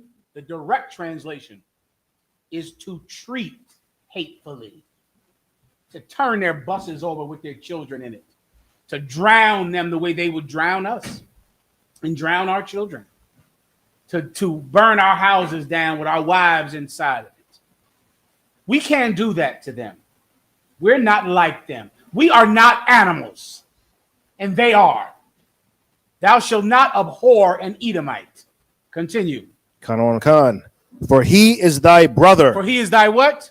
For he is thy brother. He is thy what? Thy brother. For he is thy brother. Now someone hold Obadiah 1 and 7. You see, what are they speaking about? They're speaking about Jacob and Esau. Jacob and Esau were a pair of fraternal twins. They were born at the same time, but they didn't look alike, which is what fraternal means. They were brothers, except one brother went to kill the other brother. But Jacob would never kill Esau. But Esau absolutely tried to kill Jacob. We're not like them. They don't have a heart. We were brothers, Jacob and Esau. Now go to Obadiah 1 and 7. This is to 666. Obadiah 1 and 7. Read that, please. Khan, Obadiah, chapter 1, verse 7. All the men of thy... Am I right? Does it say, because of thy violence? Verse 10. Please. Obadiah, chapter 1, verse 10. For thy violence against thy brother Jacob. For thy what? For thy violence against thy brother Jacob. The Lord said, for thy violence against thy brother Jacob. Who was Jacob's brother? Esau. You see, Esau committed violence against his brother. We would not do the same thing to them. But they absolutely wanted to kill us, and they are killing us to this day. And because of that violence, read it again. For thy violence against thy brother Jacob. For thy skin color. For thy violence against thy brother Jacob. Because they don't have this. They have more money than us. For thy violence against thy brother Jacob. Because we're two different races. For thy violence against thy brother Jacob. You see, 666, our issue with white people has nothing to do with race. It's about crime. And the same way, if a woman was raped, her telling the police that this man raped her is not hate. No one would say, why are you hating that brother, sister? Why are you calling the police? Would you do that? Would anyone say, hey, sister, I heard you called the police on the man that raped you. I heard you testified in court. Why are you so evil? Why are you hating that man that raped you? No one would accuse her of that because she is the victim of a crime. And it's not hate to report it, to talk about it, to tell someone that it happened. The Israelite School of UPK, we don't turn over buses of white children. Right. We don't lynch white people. We don't harm white people. We tell the truth about their crime. Right. We tell everyone. We report it. That's not hate, brother. That's not hate at all. That's asking God for justice. Keep going. Kamala Khan. Shame shall cover thee. Because of thy violence against thy brother Jacob, you shall be lynched. Shame shall cover thee. They'll turn over a busload full of your children. Shame shall cover thee. Here's what the white man has to deal with. While he's Elon Musk and Donald Trump, and he gets richer and richer, you're going to have to deal with the shame of your crime. And the Israelite School of UPK is going to shame white people. Right. Shame you every day. Damn right. And that is not treating him hateful. That's not that. That's not that at all. That's talking about what he did. That's what you need. Read one more about an Egyptian. Yeah, that's the same thing. You get the point, 666, brother. That's a poor, not an Edomite. All right. He made a couple of follow-up comments. Please. I believe he gets the breakdown. All right. No problem. All right. Go ahead. Brother says, Shalom, Lord of Christ, Alawat. If I could, sir, could you break down how the oppressor turned black women against black men in slavery, resulting to what we have today? How the oppressor turned black women against black men in slavery. Okay, now is that to say that if there was no slavery, what would be happening? Women would just be, obeying every word that you tell her? I don't know about that. Okay, a lot of brothers say that. I haven't found any truth of that because, of course, there's scriptures in the Bible that speak about the evil that a woman can do. I can't say you can trace back a disobedient woman to slavery. When there were disobedient women, mainly one we all might have heard of. Her name was Eve. Have you heard of her before? Okay. She's in the Bible, Eve.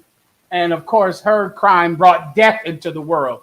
I don't know if I would trace, disobedient black and Hispanic women throughout a warrior to slavery, especially not when there's a person named Eve in the Bible who made us all die.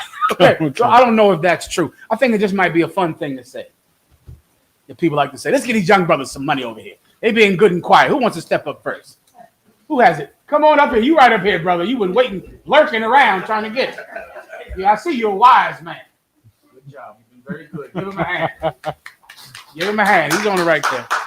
The water, brother. Good job. I underbar.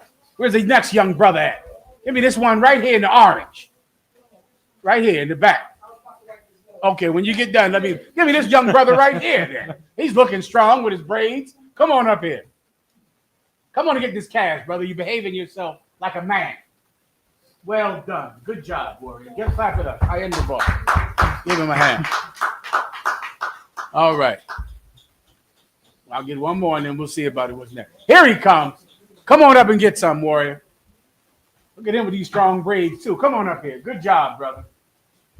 You're behaving yourself like a man. Well done. All right. Good job. All right. Okay, where are we at now? Come on, sir. Might be a good time to get into your topic. All right, let's do it. Clap it up real fast, all right? We'll get into it.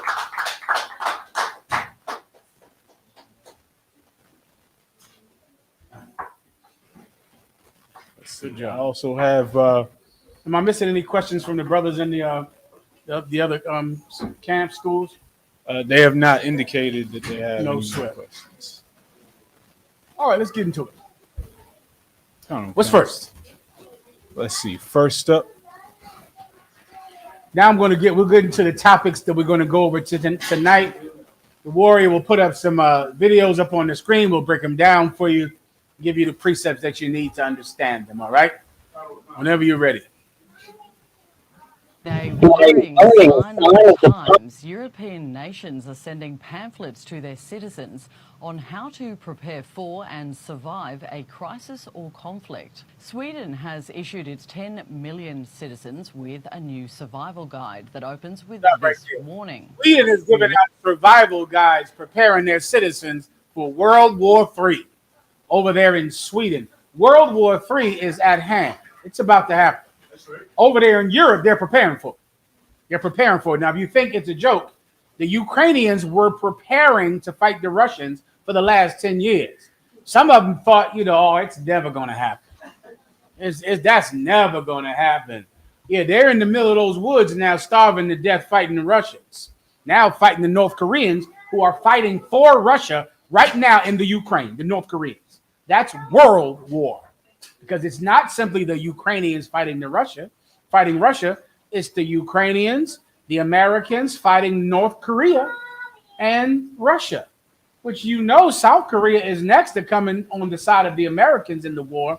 That is World War III. They're preparing for it right now in Sweden, passing out pamphlets to let everyone know what are they supposed to do. What can they do when World War III begins? Next story. I need to get into the Travis Hunter. In the 50s, Area 51 was specifically set up by the... What else? Oh, the UFO thing. This is another good one the brother's about to pull up. As everyone knows, very close to here. Area 51 to spy by the CIA. You ready? Very close to here in New Jersey. There's been all kinds of drones in the sky at night. Oh, they've been flashing their lights. And white people are terrified. White people act so tough out. There is no more fake tough guys than white people. All of them with that old camouflage they wear and that old hat. Any white man wearing a baseball hat and sunglasses, I'm looking at sideways. You know how they got a baseball hat, the sunglasses on top of the baseball hat, with wearing camouflage. He thinks he is the mighty hunter Conan. He thinks he is the toughest white boy in the world. They're all tough. They're all hunting elk. All of them is elk hunters. Every last one of them. They all act so tough. Every one of them is in the Navy SEALs. Every one of them got an MOS 327 EOS E5. All of them.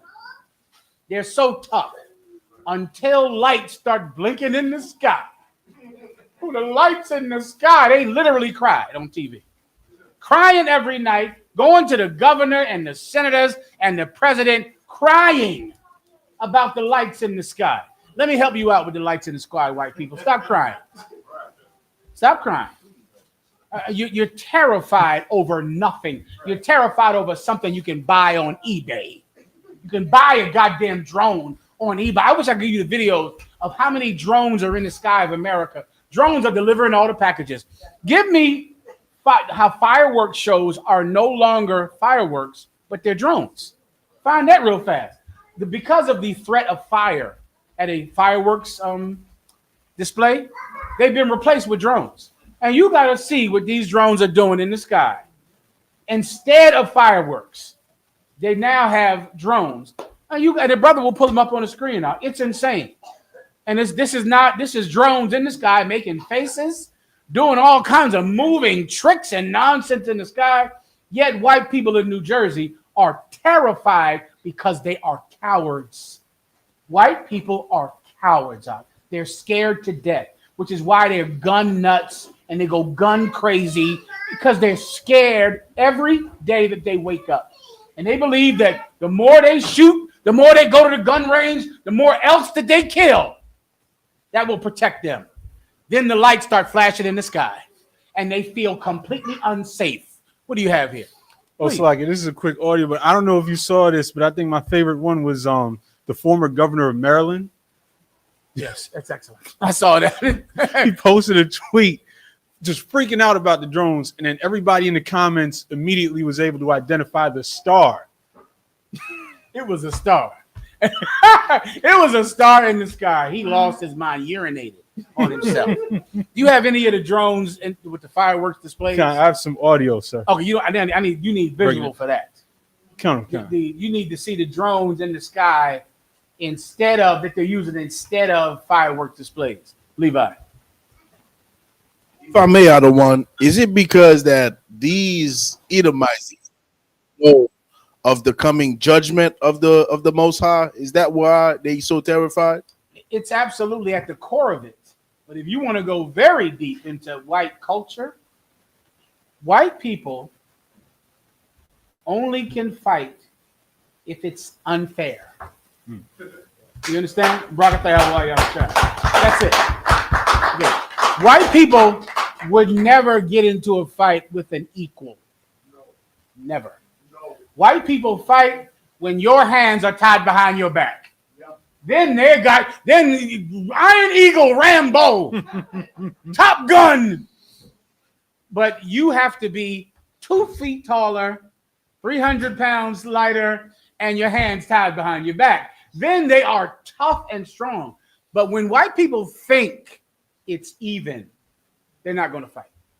They're going to avoid it. White people voted for Donald Trump because they were afraid to fight Russia. Go look up those stories. They believed that Kamala Harris was going to get them involved in World War III. They believed that Donald Trump would comply to Russia and they wouldn't have to fight Russia because they're scared of Russia. Right. They're terrified of Russia. Right. White people do not fight unless they have overwhelming odds in their favor, or else they'll make peace. They'll quit. In their mind, these drones are aliens or angels or something that might have the same power as them, which means they don't want to fight them. Please, trooper. Yes, if I may, sir. And good to see you as always, sir. Good to see you as always, boy. I seen briefly on social media, missile hit a building. I believe it was in the UK, and the people across the street just turned their head and watched it. You know, because I guess they are used to it. But then here in the States, if something, minor happens, they'll make because they're so frightened, they'll make such a issue out of it that they can literally put something on the shelf, cornbread, eat the cornbread and you'll be saved. Yeah. You know, the extreme and the fact that with the brave Americans here, the Edomites, they're not accustomed to a fight. Exactly. Give him a hand because he's telling the truth. Let me tell you, you can take this to every time a cop kills an unarmed black man. What does he say every time? I was in fear of my life. And here's the sad part. He is not lying. Do you understand? He's scared to death. You look up the history of gun laws in America, you can trace how scared white people are. White people cannot allow you to have guns legally. They cannot have it because they are terrified of you having a gun. Meanwhile, they have a bulletproof vest, a radio that can bring every cop in 3 states to the car. They train every day. The thought of you having a gun is scaring them to death, and they're going to kill you when you reach for your ID. Because in their mind, you have a gun and they have a gun, which means they have to kill you now before you pull it, before you reach for your ID. You know how many stories I could pull out every night about a cop killing some man reaching for his ID? I could do this every night. The brother has some right now. I could pull this story every night of a cop that this man is a licensed gun carrier. He goes to reach for his ID. The cop kills him, and the cop says he was scared. White people on the jury go, sure you were scared. I can understand that. He's black. He might have had a gun. They took guns from the North American Indians. They took guns from the freed slaves. They took guns from the Hispanics because they're terrified of a fair fight. They cannot have that. If Jordan Neely would have had a gun, that devil would have done nothing but go to work. He wouldn't have touched him. That devil strangled him because he knew it was an unfair fight. He knew he could strangle him. The brother is incoherent and crazy and sick, and he knew that he would be a victim. White people would never fight a fair fight ever. And those drones, In their mind, it's a fair fight, and they're scared to death. What do you have here, Rock? I gotta go. Oh, If you don't have videos, then we don't need them. This isn't the video, but this is the story of the cop that was pardoned by the Missouri governor. Go ahead. He shot a brother who was backing into his garage. He was convicted of this shooting. The prosecutors actually made the case that they staged him even having a weapon in the truck at all and planted that. Yet the same Missouri governor who refused to pardon the brother that everybody was supporting a few months ago pardoned this cop. Fear is the basis of every cop that gets exonerated for killing an unarmed black man. Fear. Fear is what is built into them beating the case. I was in fear of my life. The white people listen and go, I agree. He was reaching for his ID, but could have been reaching for a gun. I'm scared. So the cop was scared, and that cop is not getting convicted of that crime. Fear. White people are scared. They're cowards. That cowardice gets us killed. That cowardice is what is getting us killed. They said that when Eric Gardner get killed. When Eric Gardner got killed right here in Brooklyn, you know what they said? He was so big. They said that. That was a defense. They said this cat was so big that of course we held on to him and we strangled him. That is, they said it in the defense. His size, the look of him. You're going to get killed because you're tall. You understand? You're going to get killed because you have a legal firearm. That's getting you killed because you're tall. They're scared. They're terrified. They shouldn't be in charge. The Lord is going to put brave men in charge. Courageous men. Men that don't feel they have the right to murder someone because of their own cowardice. I pray you understand. If you can find the videos. Now I'm going to give you the heart of the whole UFO story. Now, if you're of a certain age, can't even count how many movies are made for the last 50 years. Star Trek, Star Wars, Independence Day, Lost in Space. Keep it going. The last 60 years, please. District 9, X-Files. I could just be here all night, right? The entire 60 years, War of the Worlds, the entire 60 years of UFO hysteria has been a lie. The entire 60s area has been a lie since the 1950s. This is a former CIA agent who's going to explain where the whole UFO phenomenon comes from. Please play it. Set up by the CIA to develop the U-2 spy plane, which was this high-flying aircraft, 70,000 feet up it flew. When that was flying, it was mistaken for a UFO. When the CIA built the follow-on plane, which was called the A-12 Oxcart. Did you ever see any of the X-Men movies? Oh, yeah. Okay, so you know that plane they fly? I do. Right, so that's the SR-71. That's the Air Force version of it. It's a two-seater. The CIA precursor plane, which was totally secret, not declassified till 15 years ago, 20 years ago. It was a one-seater. It had a CIA pilot in it. They flew it out at Area 51. It went Mach 3 something in 1960. 2,300 miles an hour at 90,000 feet, okay? You give me a picture of a refrigerator in the 1950s. Just hold that picture and you'll put it up there in a second. Any refrigerator in the 1950s. Whenever you're ready, keep going. In 1960, think of what a refrigerator looked like in 1960. And we're going to show you a picture of a refrigerator in the 1960s. They saw these planes in the sky, pilots. People saw them in the sky. This thing is 70,000 miles in the sky. It's going how fast? Mach 3. I don't know what in the hell that is. It sounds fast. That much I can tell you.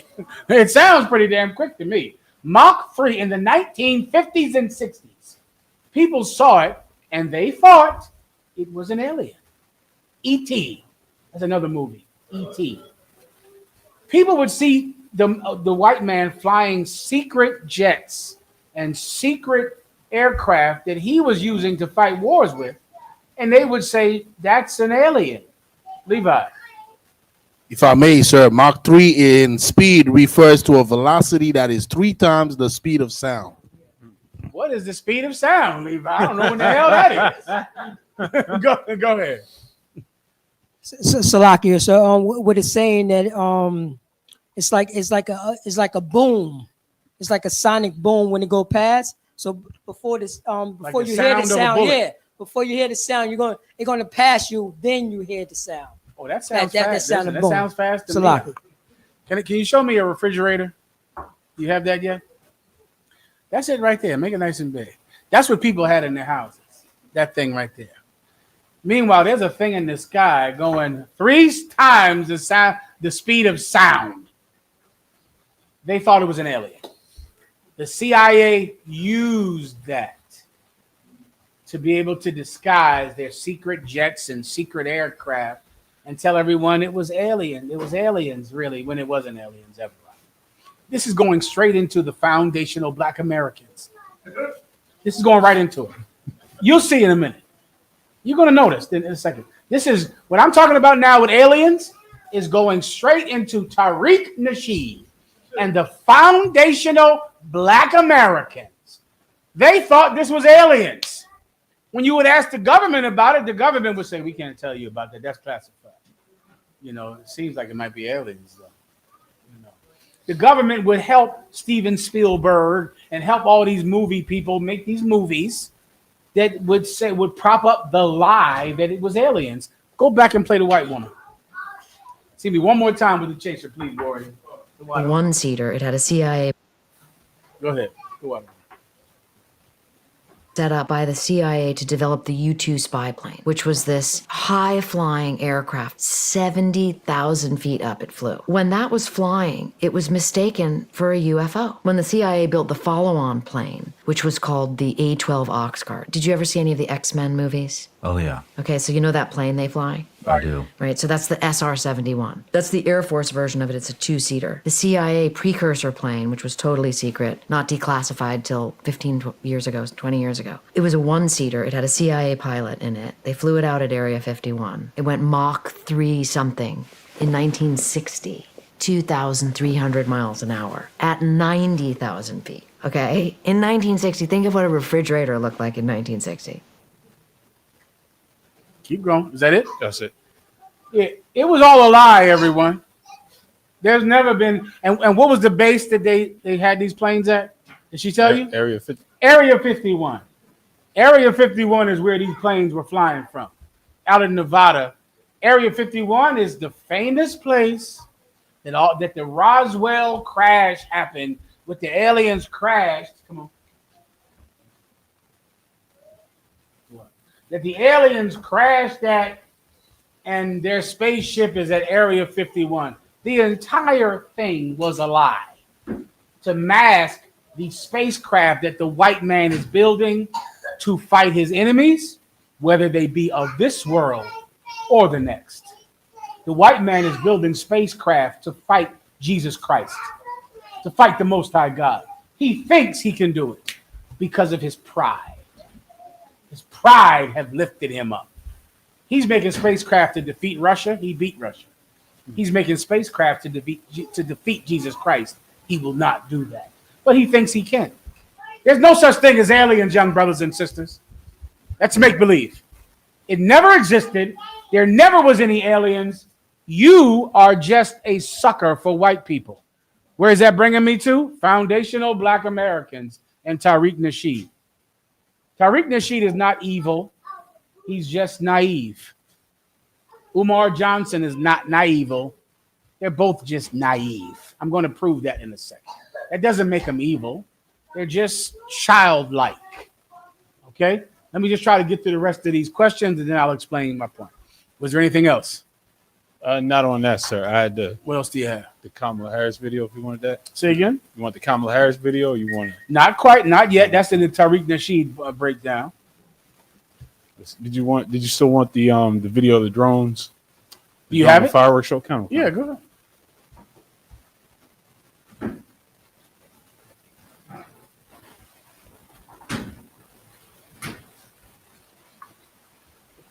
Let me get the question in the class first. And cities are now taking.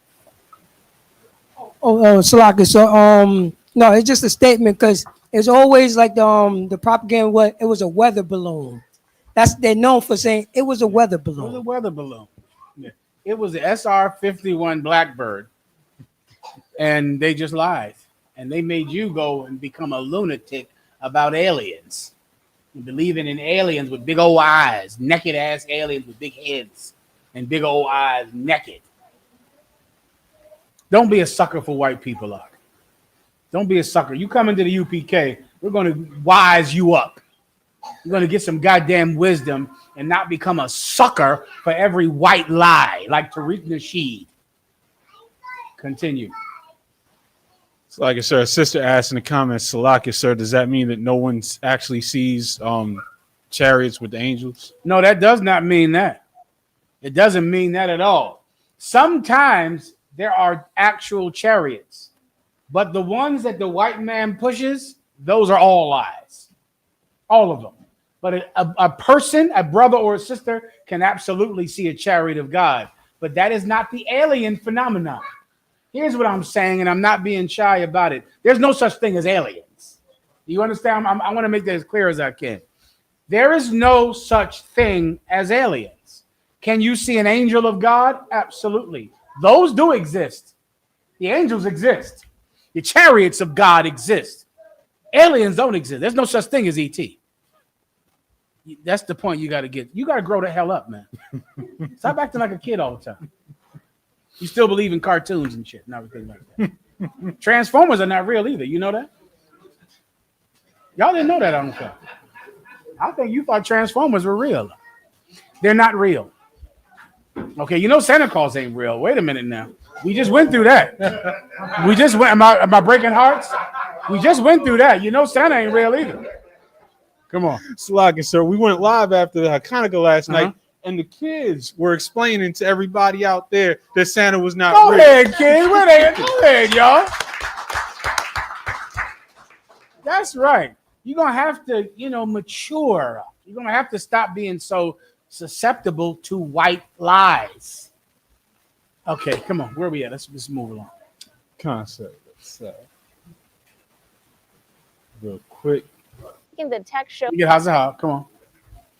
I'm trying to find a video right there. Years ago, I came across a video about a white boy. He went into a Freemason lodge in Boston, not Boston. I don't know if it's Boston, Massachusetts. It was in Massachusetts, and there was nobody in there, right? So he walked around, was reading the stuff in there, and on they had like a glass thing with something you can read in there, and it's talking about how the Freemasons they have a plan to fight. A thing in the sky with swords, swords and stuff. You know what I mean? It was great. I'm trying to find I can't find the video. Enjoy. I saw a video years ago. I want to find that video. So, All right. I can dig it. No sweat. All right. Go ahead. What do you have, boy? The drones real quick. Okay. Valerie Castro explains. 2 years ago, NBC News visited in Colorado to see a big move to drones for its 4th of July celebration. But this year, they're bringing back good old-fashioned fireworks. Did y'all see that? That was 2 years ago. They got an eagle in the sky. 1776. That was drones that could do that. That's years ago. Do you understand? The drones in New Jersey are just white people flying drones up there, scaring the piss out of other white people for some diabolical reason. At the end of this, you'll find out the reason. If I was to guess, I know what happens when white people get scared. They change laws. So if I was to guess, at the end of this, it will be illegal to fly a drone, or you'll need a what to fly a drone?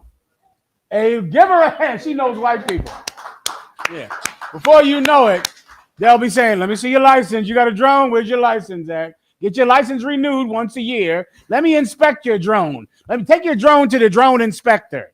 Get your drone inspected. It'll be $300 to get your drone inspected. $300 for a drone tag, to get a tag on your drone. Another $200 because your drone was going too fast. Before you know it, this will just be another way for white people to make money. And it always starts with fear. Fear is how they make money. Sister, microphone. Salakia, and don't let it have a camera on it. Here we go. Now it has a camera. Well, that's another $200 for the visual fee. It'll just be another way like they do with your car. But now your car, you're getting it inspected. There's a crack in the windshield. You're paying for that. You're paying for tinted windows. Before you know it, this drone is going to cost so much goddamn money. It'll just be another income stream to the state because they had to pass laws because the drones were so scary. Now, that's just my knowledge of white people. But who knows what the purpose is? It's something about money. Something about money, because the love of money is the root of all evil. But who the hell knows? We'll find out soon. Please. Salakia, so you're dropping it so heavy. That's the same thing that happened to the Black Panthers when they start following the laws about the gun laws. Here we then go. You see so many gun laws come around goodness. because they did exactly the same thing that the white people was doing. Before you know it, guns, you could just carry them. There was no law against it. The Black Panther started, get it registered, get it this. How big is it? How long is it? When do you have it here? Money, money, money, money, money, money, money. Black people can't afford it. And that's that. It'll be something about money in the end, all right? We're good to go with this. That's UFOs and aliens, everyone, all right? Congratulations. Next. So we have another story about a brother being abused by the police. Please. Hey, wake up, bitch. It's a stunning video uncovered months ago. The officer who sounded the alarm about what he calls a cover-up was arrested today. Joliet Police Sergeant Javier Escueda walked out of the Kendall County Jail this afternoon. Escueda is the man who blew the whistle on the death of Eric Lurie and his treatment in the back of a police squad. He alleged his department tried to cover up the video, and now Escueda faces felony charges and could spend up to 5 years in prison. Stop. I forget what tribe. I'm not sure what tribe is. That name sounds like Yashikar. It could be an Ephraimite, right? He went and turned in the cops. This brother they're choking, he died. He's dead. They choked this brother in the back of a police car. They hid the video.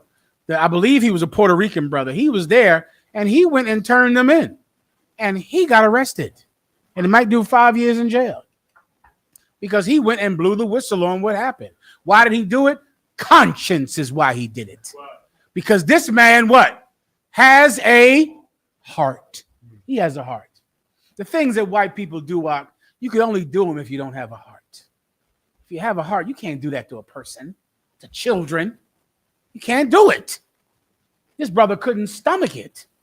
He went and turned them in. I can release the video. He might go to jail for 5 years for doing that. But he has a heart. And I pray the Most High God stands by him. Everybody understands. Next one for time's sake. Go ahead. Another brother being abused by the police. You're now seeing.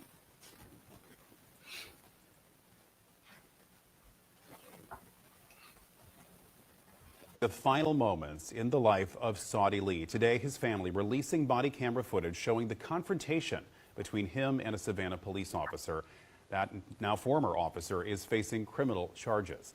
WSAV's Christine Quayle has been following this case for us. She joins us live from downtown Savannah with more on the family's call. Emotional moment for the family, to say the least, when they gathered earlier today along with the lawyer in Lee's case for the release of this footage. Now, this case has been more than 2 years in the making, with Ernest Ferguson, the officer who shot Lee, being indicted for murder only just a couple of months ago. The family says they want to release this footage now because they want the public to know what they say truly happened. So what we're going to do now is go ahead and show you a clip of that footage. What's up, man?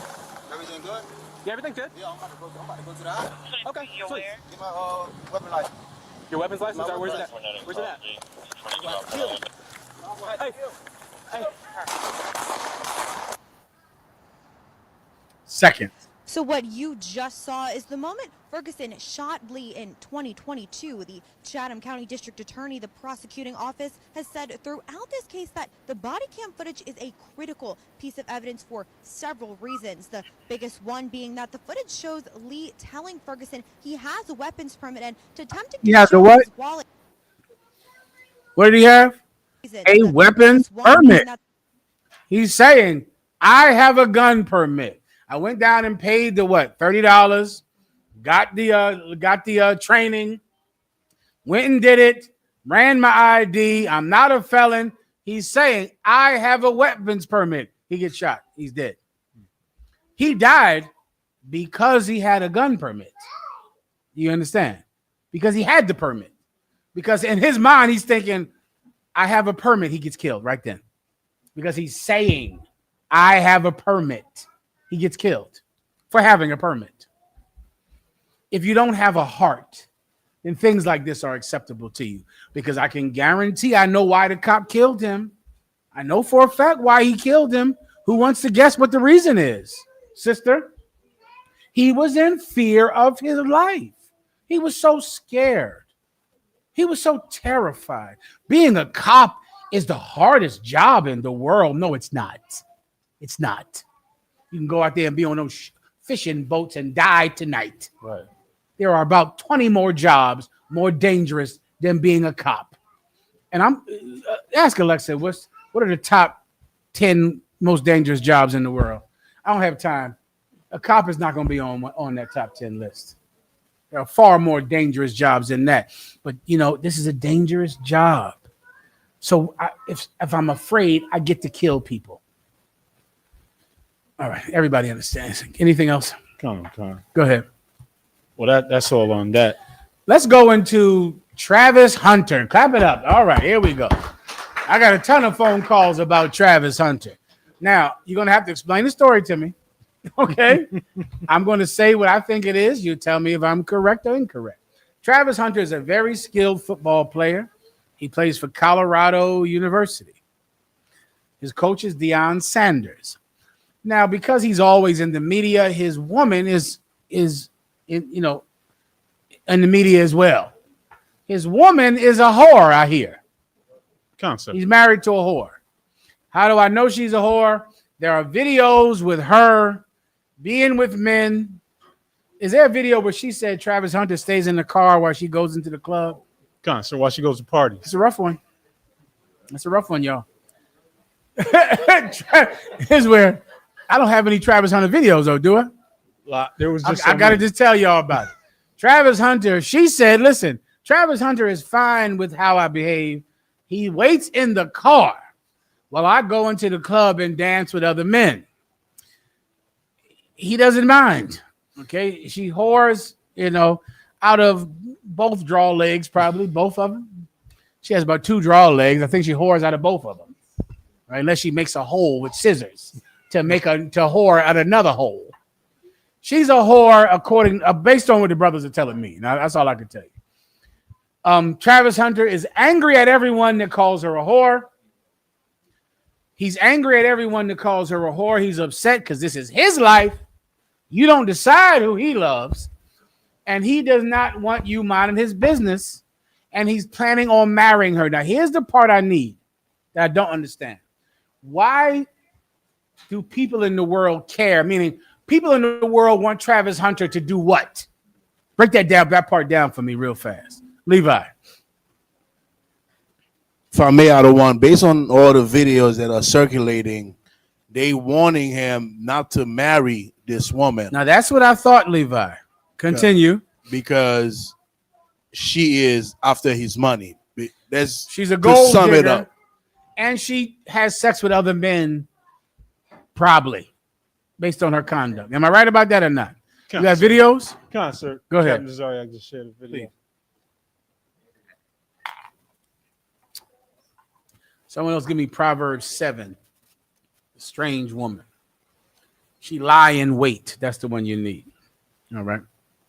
Akim, I'm going to help you out with the Travis Hunter story, but I don't believe you understand what the real story is about Travis Hunter because of your own lust and proclivity to sexual deviance.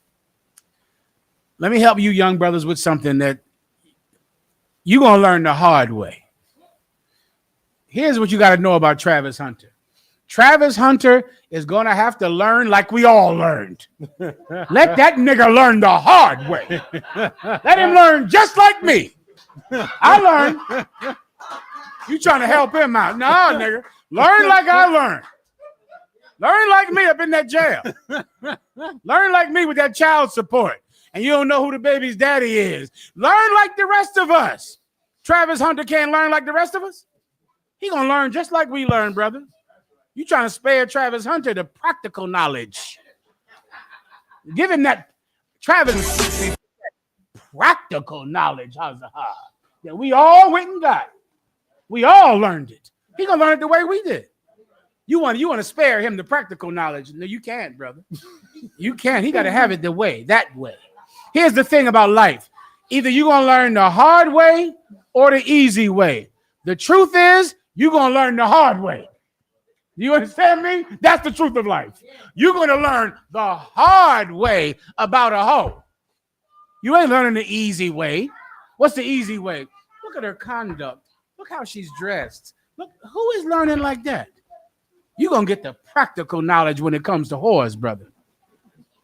I'll explain. Please, Ephraim, you tell them about what happened to you. Break it down. They don't want to talk about it. Tell them what it really is out here. They don't want to hear that. Proverbs.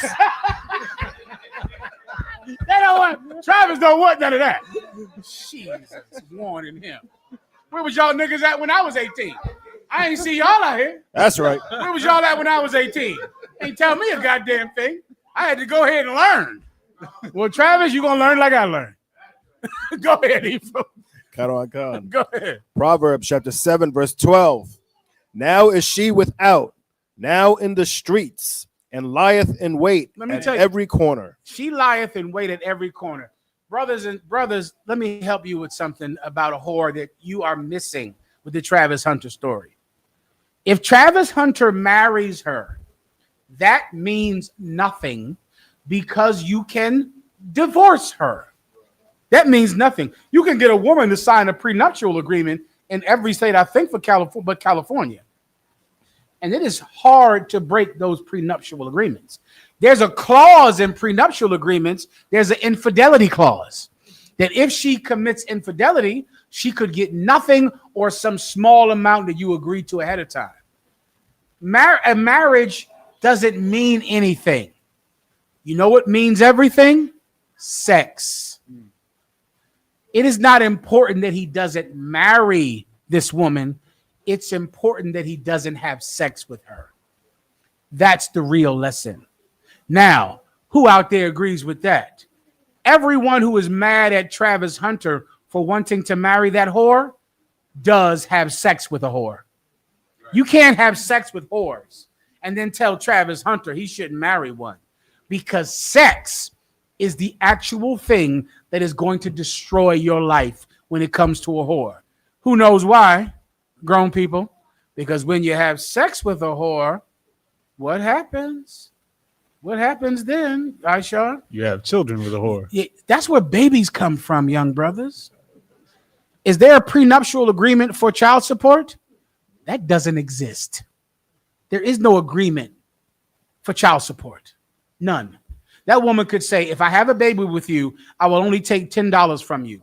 A judge is going to throw that away and do what's in the best interest of the child, which means you're getting a child support bill for $40,000 a month, regardless of what you agree to, because the child is the real money maker. The kid. Well, if you have sex with her, you're going to get her pregnant. Marrying a whore doesn't matter. Having sex with a whore is what is going to destroy your life. Never touch a whore. Do you think all these brothers who have terrible stories about women ruining their lives, did they get marriage licenses with them? None of us did. You're still going to jail for child support. You're going to go to work every day and give that child who doesn't like you because their mother tells them not to like you, you're going to give that child every penny of your money. It drove Brian McKnight out of his goddamn mind. He went nuts. Brian McKnight, that child support bill coming to him will make you go insane. Tyrese, that child support bill, brother, it'll cripple a man in his mind. Here you go. You 45. You ain't had a hit song since the 80s. You in there like, oh, shit, I got to keep pop locking. Damn it. Do I do what you do? Shit. You gonna cry at night. You can't sing anymore. You can't dance anymore. Your knees hurt. Guess what? You go $40,000 in child support from a woman that you don't need a marriage license with to get that bill. Brothers, don't have sex with a whore. Forget the marriage license. That's nothing. Do not put your penis in a woman that is not reputable and honorable and has been vetted. Don't have sex with her. If you are fixated on who Travis Hunter marries, you don't understand the game in this land, Doc. The sex is what destroys you. The sex, not the marriage license. Do you understand? That's where you better get your goddamn head around. Because if you're thinking it's marriage, you are going to have sex with a whore tomorrow. And you know what? You just won't marry her. She's getting pregnant, Doc. She's going to get pregnant. And when she gets pregnant, you're going to be standing in front of a judge like, what can I do? I can't pay this. You're going to get fired. The judge is going to not lower your child support.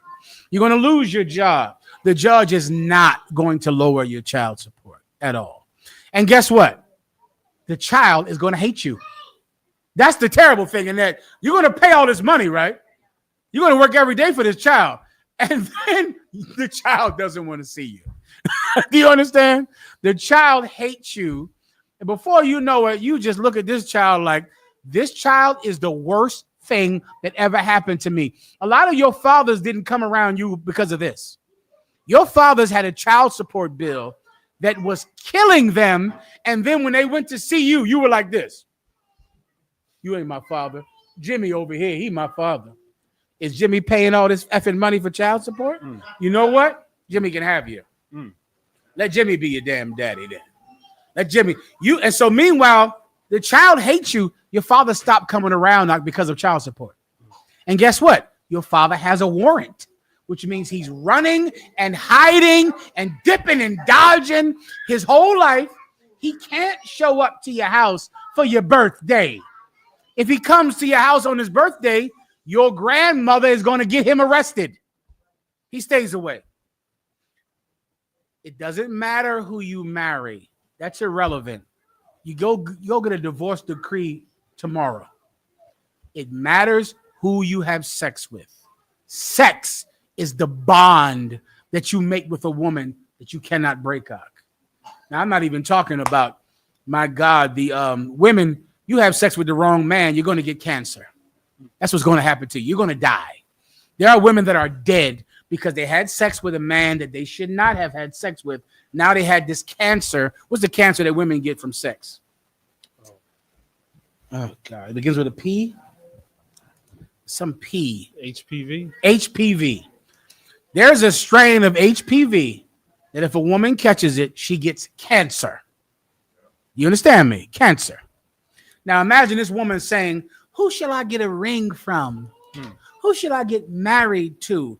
Bitch, if you have sex with him, you're going to die of HPV cancer. You worried about a marriage license? I've never seen one of those kill anybody. But I do know that there are penises out here that kill women. Kill them dead. Women get HIV more than people in sub-Saharan Africa. And they die. I've never seen a marriage license that killed any woman. Sex is the dangerous thing that you do in life, not legal agreements in the justice of the peace. Go do it. You know what? Go do it with your homie, with your friend. Do it with another man. Can't you? Can two men go get a marriage license? Yeah, they can. They can go get a marriage license tomorrow. Two men, two women. They can do that. If you have sex with a man, however, that's a sin. That's a crime. Sex is the thing that is dangerous. Sex is the thing that ruins your life. Sex is the thing that is life-threatening. And you have to watch out for having sex with the wrong person. Do you understand? Christians are against gay marriage. You've heard that before, right? The UPK is against gay sex. Do you see the difference, or you don't know what I'm talking about? Gay marriage is a contract in court, and you could do it, and it's not a sin. I can say, oh, come on, Aisha, sign this. Here we go. That's it. All right, I'm the woman, you the man. Do it. Done. We sign it. We walk out of there. Done. We got free health care. We go back to tearing up women tails every day. Is that some crime? You have to show me the law about that. I do know there's a law against homosexuality, though. You see, in everything, you think about that marriage license like it has power. It has no power. Two men could go do it. Two women could go do it. They could do it, and they have not committed a sin because it's a financial agreement. If you and I could become business partners, why couldn't we go get married? It's the same thing. It's a business agreement, but we damn sure can't have sex because sex is the thing that is truly spiritual and dangerous and bonds you with someone. The UPK is not against gay marriage. The UPK is against being gay. Right. You understand? Being a homosexual, having gay sex. What in the hell difference does it make if two men go down there and get a marriage license with each other? I don't know why you would do it, but who gives a F about it? You damn sure better not kiss each other, though. You damn sure better not have gay sex with each other. That's a sin. That's what's going to get you killed. Well, it's the same parallel with having sex with a whore. You can go marry a whore. Why can't you? You can't get AIDS from marrying a whore. Do you understand me?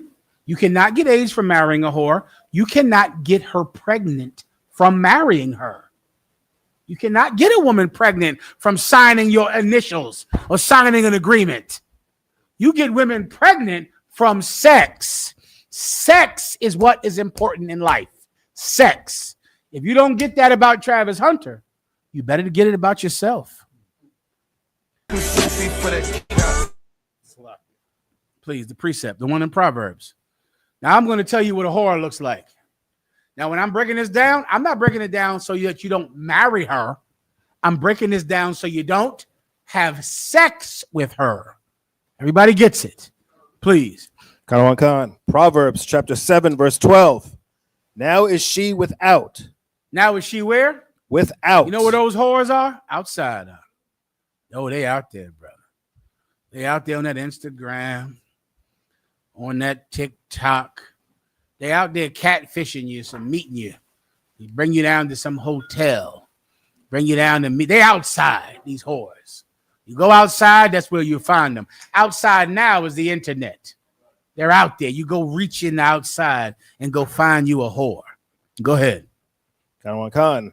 Now in the streets. In the streets. That's what whores are. Y'all know that. Whores are out there in the streets, for the streets, in the streets. Keep going. Khan. And lieth in wait at every corner. They lie in wait, meaning when you meet a girl on Instagram, Mark, I know you think you're so handsome. Of course you are. What you don't know is that this whore is a trap. She's not just out here waiting for your handsome face to come online. She is a trap waiting. The way she's dressed. You know how a whore dressed when she shows her breasts. She shows her butt. She shows her body. In your mind, you're thinking about how wonderful it would be to have sex with her. What you don't see is that this is a worm on a hook. She's a trap. She's dressing like this to trap the simple, the stupid. This is bait on a hook. Continue. Khan. Verse 13. So she caught him. So she what? So she caught him. That's what happened to Travis Hunter. You worried about, is Travis Hunter having sex with that hoe right now? He's already got it. He's done. You worried about him getting a marriage license with this bitch. He's already effing her, which means he's done. That's it. That's his woman. What do you want him to do? Not have a marriage license? Fine. Don't have a marriage license. He's getting her pregnant. That's going to happen. Do I need to play Tyrese crying? Would that help you? Yeah, you don't want that. I'm gonna leave it alone. I'll take your advice. Okay, go ahead. Go ahead, young brother. Put your hand up. What you want to say? Say again. Why was it for $40,000? Well, because Tariq, the judge believes that Tyrese is rich. And if you're rich, then you have to just give all your money to a bad woman. So you don't ever want to have a girlfriend who's a bad woman, ever. You want a good woman. I'll answer his question, Azahab. What's your question? Let him ask it. Go ahead. I can.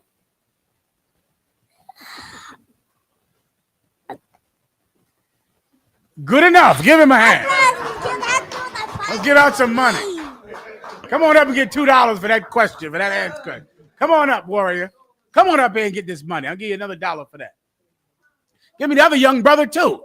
They answering questions, intelligent. Good job. Here you go, warrior. Good job. All right. Good job, brother. Yahweh Shem Yahweh Shai Barak Thumb. Good job. Clap it up. All right. All right. You better be careful. You better marry good girls. And when I say marry, what am I talking about? I'm talking about sex. That's what I'm talking about. Keep going. And kissed him. And with an impudent face. Read that again. Don't skip over that part.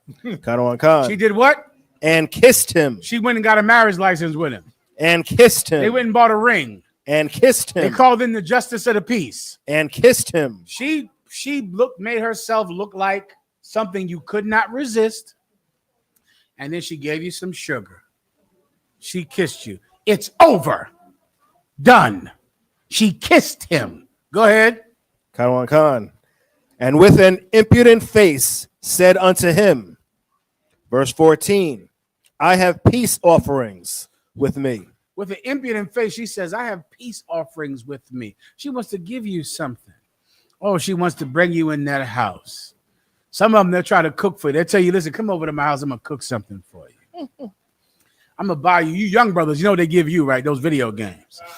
They know these bras that learned about your love for those video games. They say, you don't want to come see me? Listen, I got the new Xbox 3000.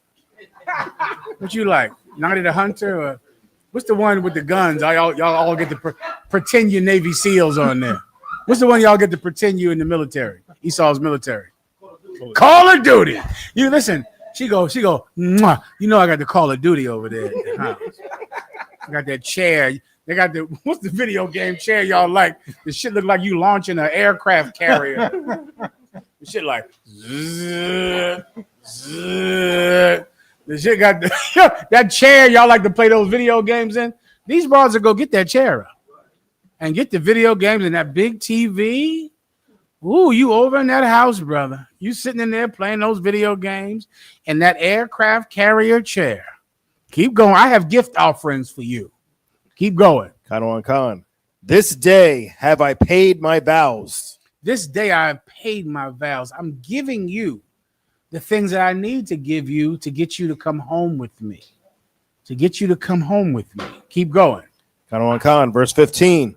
Therefore came I forth to meet thee diligently to seek thy face, and I have found thee. Keep going. Khan. Verse 16. I have decked my bed with coverings of tapestry. You understand? There's a woman out there that is so skilled at getting you to sign a marriage decree, at getting you to go to the justice of the peace. What did she deck? I have decked my bed. I have decked my lawyer's office. My bed. I have decked the contract. My bed. I have decked the rings. My bed. She's trying to get you in bed. Travis Hunter is in that bed right now. He's done. He's going to learn like I learned. He's going to learn like me at 18 years old. He's going to learn, brother. That's it. He's going to learn the practical way. Keep going. Khan. With coverings of tapestry. Oh, this bed is beautiful. They're gonna bring you in that bed, Ak, with the Xbox sitting right there. Cook you something, get you in that house, Ak. The bed is beautiful. It's most of you, it's gonna be like going from mama to mama. You're gonna leave your mama's house, and there's another mama over here with an Xbox and food, ready to bring you into her house. Continue. Khan. With carved works, with fine linen of Egypt. Verse 17. I have perfumed my bed. Y'all hear this? Perfume my marriage license. I have perfumed my bed. Perfume the rings. My bed. Do you see this? This is a common theme we're going to here, Rock. This is about sex, young men. You see, you don't care who you have sex with. And this is what makes me sick about you dummies out there. You dummies are so strict about the kind of woman you will marry. And you are not strict at all about the kind of woman you have sex with. When sex is the thing that's going to kill you, not the marriage license. Sex. That's the real thing. But when it comes to sex, you'll meet a woman on Instagram tomorrow and have sex with her. Will you marry her? Oh, no, I would never marry a woman like Travis Hunter's woman. Oh, you'll never marry her. Who will you have sex with, though? Anybody. Anyone. You're worse than Travis Hunter. You're worse than him. Continue. Khan. I have perfumed my bed with myrrh, aloes, and cinnamon. Verse 18. Come, let us take our fill of love until the morning. Come, let us have a license with each other. Come, let us take our Let fill us of take love. our fill of love until tomorrow. Until tomorrow, which is about the length of time you're going to get these whores for. Until the sun rises. When the sun comes up, it's over, Akim. It's done. Keep going. Khan. Let us solace ourselves with loves.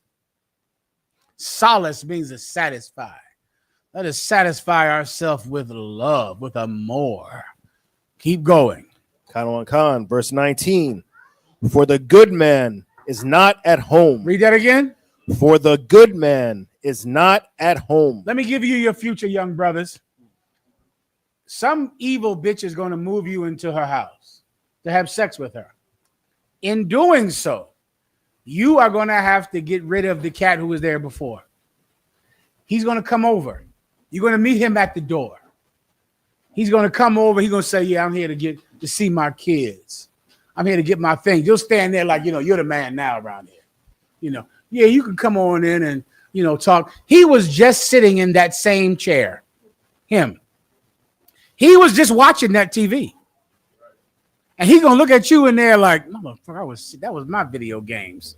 I played Call of Duty right there where you sitting at right now. And he was just there. But because you're a real man, you're going to feel all, territorial. He's coming in the house, you in there now. He was there last week. But you're territorial. You want him out of there. He calling over there. You're going to hear him arguing with her at night. They're going to get in arguments. And as they're arguing, you're going to feel like, damn, they shouldn't be arguing. This is my woman now. It was his last week. Of course they're arguing. You're going to feel those feelings of, I am pushing a man out of here.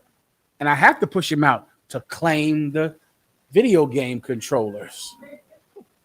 I got to push him out. The good man is gone. He's not here anymore. The good man of the house. Now it's your turn to come in. Now it's time for you to get a turn. Travis Hunter is getting his turn. Do you understand? Everybody gets their turn. Everybody gets their turn. It's Travis Hunter's turn. Next, it might be yours, huh? You want a turn, brother, right in front, Ephraim? Ephraim being there next. You'll be like, Travis Hunter, nigga, it's time to go. I'm in here now, Travis. Everybody is going to get a turn. It's just Travis Hunter's turn now. The good man is gone. Keep going. Khan. He has gone a long journey. Keep going. Verse 20. He hath taken a bag of money with him. and will come home at the day appointed. Verse 21. With her much fair speech, she caused him to yield. With her much fair what? With her speech. Oh, the talking. Oh, you sold this and you sold that and you sold this, and no one has ever made me feel like this. I've never, oh, all the let me give you another hint. All the talk about her ex is setting you up to be better than her ex. Right. You understand? Well, this is where you'll come and tell me, well, sir, he used to abuse her. He was a very abusive man. He was abusing her. Nigga, you about to abuse her when she catch you with that nigga over there. You about to go straight upside that head. You gonna wonder, yeah, sir, he was so abusive. You know what he did, Doc? He didn't take good care of his kids. He did not take good care of his kids. I'm over here now. I'm babysitting the kids. I'm taking good care. Oh, that ex of hers, though, he didn't take good care of those kids. How you doing, brother? You taking wonderful care of them, aren't you? You doing? And guess what? Someone is going to take good care of yours. That's enough on this. I taught you too much because I want you to learn the hard way. I don't even want you to learn this in the Bible. I want you to be like Travis Hunter and stick that nasty penis of yours in every nasty thing you find so that you can teach better classes than me on this. So you could learn this the practical way. Gracias. Give it a hand. All right. Let me go into this. I got to wrap it. Now we're going into come on. Let me get into the foundational Black Americans. Okay, or I could do it during the Across the Line if you want. You gotta tell me where it fits. Okay, now, so the foundational Black Americans, clap it up. Now, I'm going to try to explain this to you as briefly as I can for the purpose. The foundational Black Americans started here. I'm going to show you where it started. It started with Kamala Harris. Have you heard of her? She was about to be the president of the United States. Give me Kamala Harris. Do you have it? Tazariak, this is good. The entire movement started with a promise from the Democratic Party. That's where it started from. The brother has it right here. We're going to play it. Kamala Harris, at one time was the senator from California. She was a federal senator from the state of California. Kamala Harris went out on the campaign trail and said, I support a committee to research reparations. And she campaigned and said that she would fight for research for reparations. Because she said that, different Black leaders in the state of California went and began to show up at town halls and meetings to say, I want to be part of the research on how reparations will be given out. What do you have? Shar? In the area of reparations for descendants of Africans enslaved.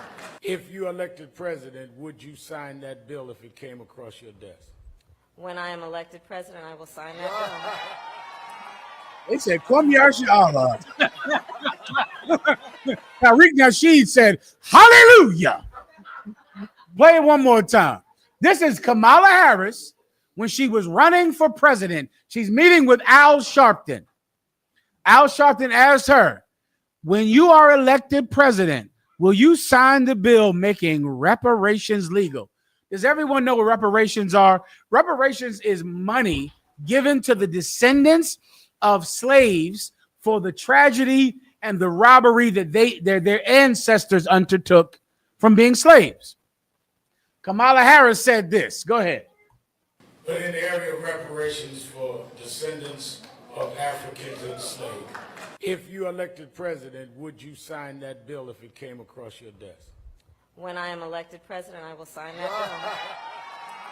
The crowd is up. Cesaria, because Kamala Harris said this, because she said for the descendants of slaves, That is the birth of the foundational Black American movement. That. Because she said, I will support reparations for the descendants of slaves. Every Black person in California began to say, well, what is a descendant of a slave?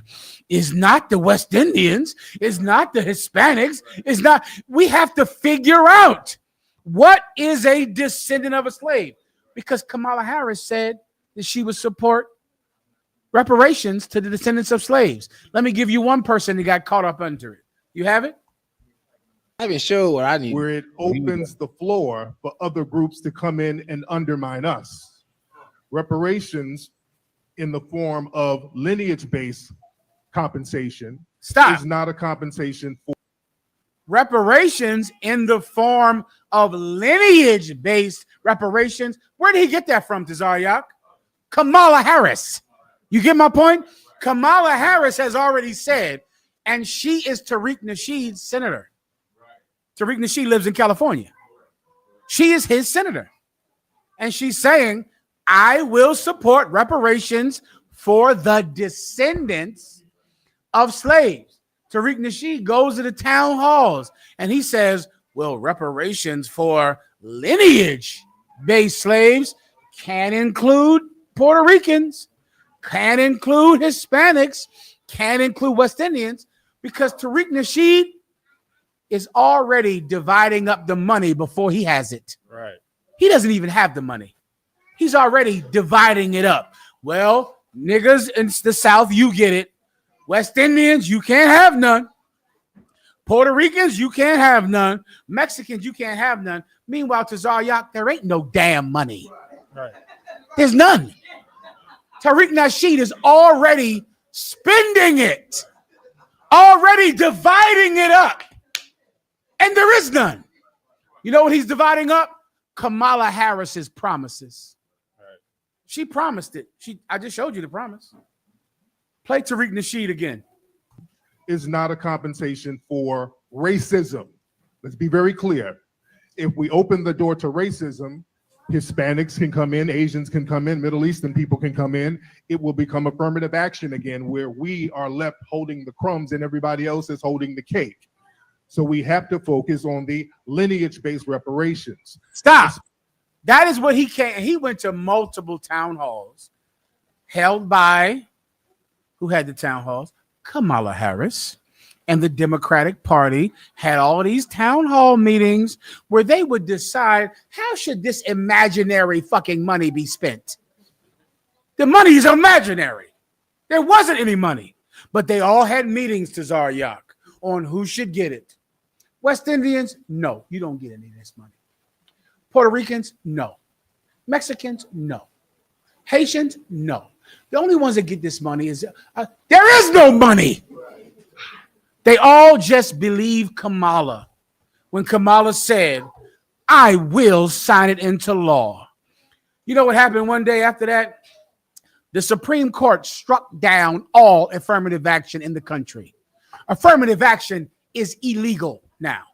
There is no such thing as affirmative action. Affirmative action was legal for 50 years. Donald Trump became president, and he named four of the 9 Supreme Court justices were assigned by Donald Trump. 4 of the 9. He's president again. He's going to at least do 2 more. There is not going to be affirmative action, let alone reparations. There's going to be nothing that helps blacks or Hispanics at all. Donald Trump is going to name at least 2 more Supreme Court justices, which means that is over. Guess what happened in California? Tariq Nasheed is from California, everyone. Tariq Nasheed is from California. After Tariq Nasheed went to all of the town halls held by the Democrats, went to everything in the state of California. What's the capital of California? Sacramento. You know what happened to Zaryak? Something that the UPK knew was going to happen. I'll show you. Play it.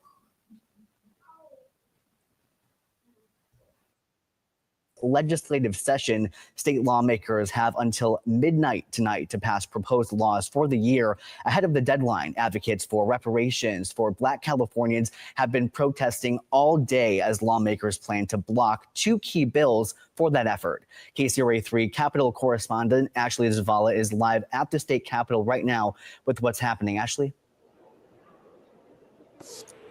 That's right, Orko. This has been the big story mainly all day here. California's Legislative Black Caucus, which represents the Black members of the state legislature, confirmed that lawmakers will not move forward with those two key proposals. The first, SB 1403, which would establish a state agency to oversee the state's reparations efforts. The other, SB 1331, that would establish a state fund for reparations. So the blocking of these bills has angered protesters who've been in the Capitol Rotunda all day, yelling at lawmakers in the assembly to bring the bills up for a vote. State Senator Stephen Bradford said Governor Newsom's office asked him to make changes to the bill that would establish the state agency and to instead turn it into a study of reparations recommendations by the University of California.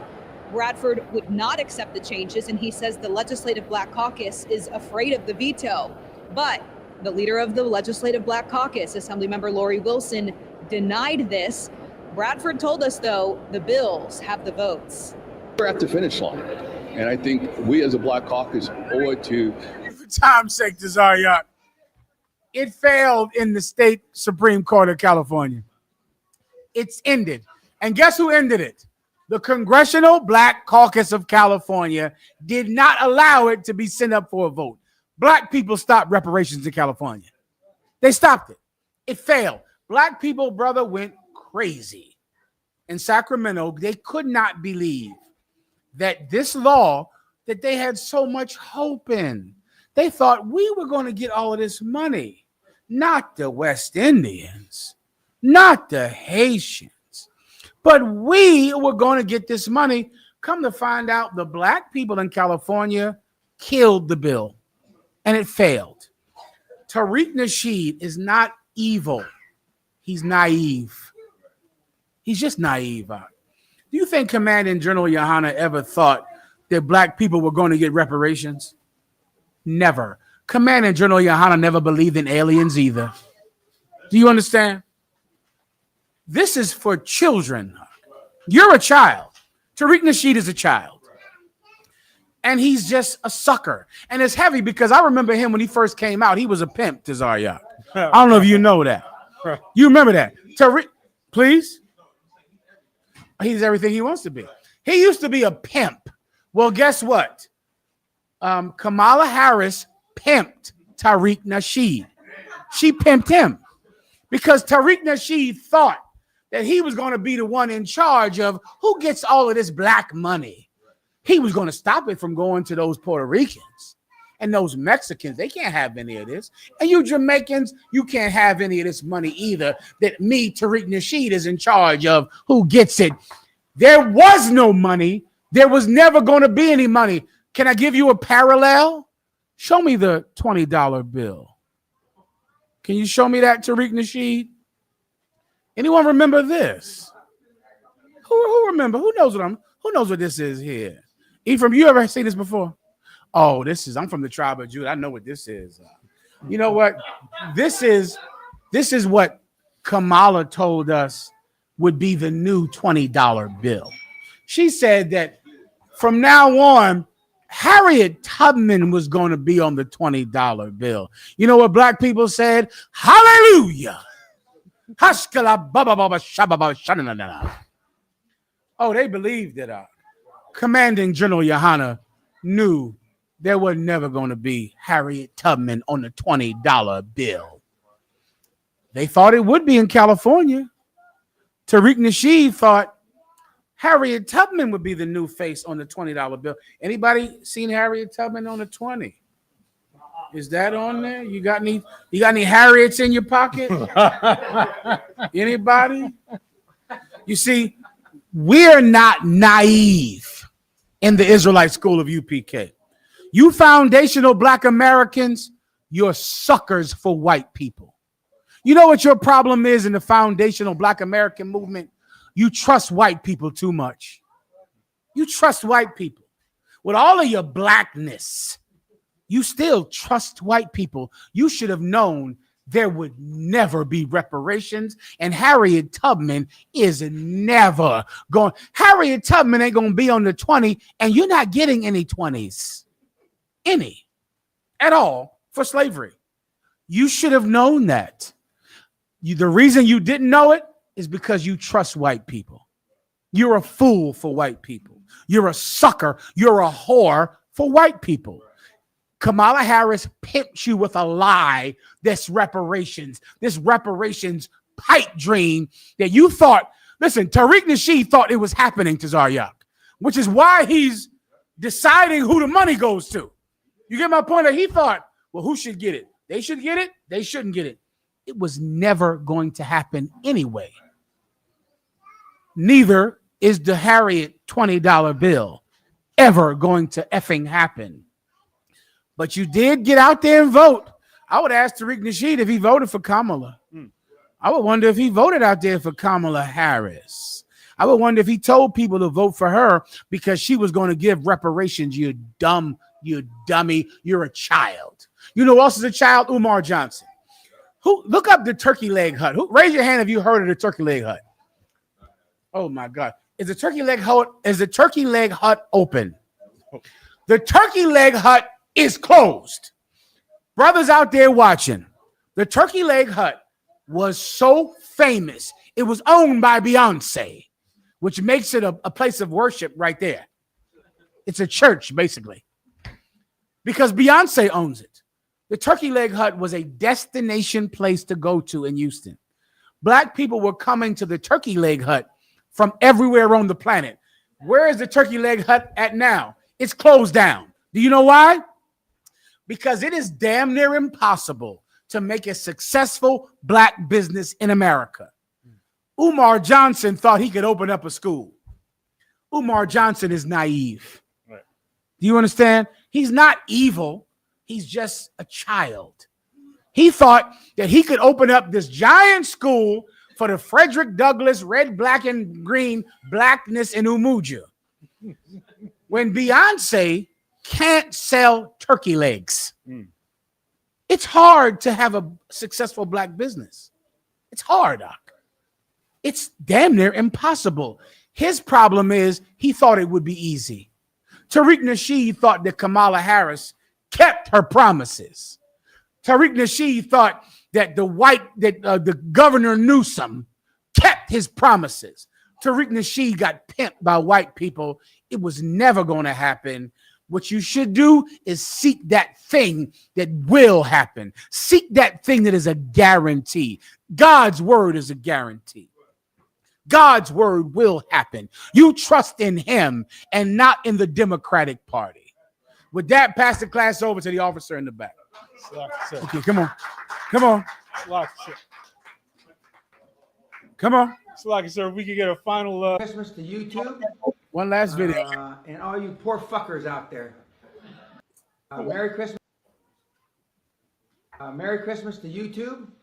And all you poor fuckers out there. You know. And we're going to show. That's pan down. Move a little, move. That's what Christmas is supposed to look like, you poor fucks. And if it doesn't look like it, there's about 300 presents here. If something ain't right, if your Christmas doesn't look like this.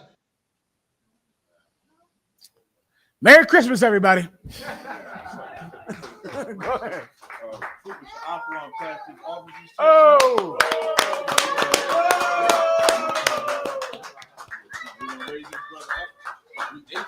You want me to be here? Okay, no. Okay, no. No, you got it. Y'all got it. Congratulations. Like, I'll watch on y'all. So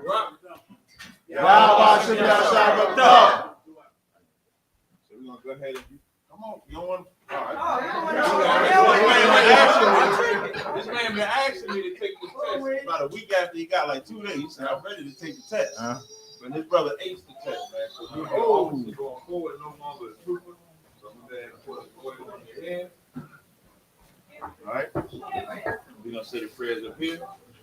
Yabaraka Yahweh. Yabaraka Yahweh. Yashamarka. Yashamarka. All Yahweh. All Yahweh. Pan Yahweh. Pan Yahweh. Auyaka.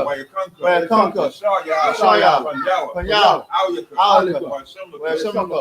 Shalom. Yahweh. Yahweh. Bashim. Bashim. Yahweh. Yahweh. Barak. Rapah. Magun. Shahwan. Bashim Yahweh. Bashim Yahweh. The water of mine. The water of mine. He ain't know how to get it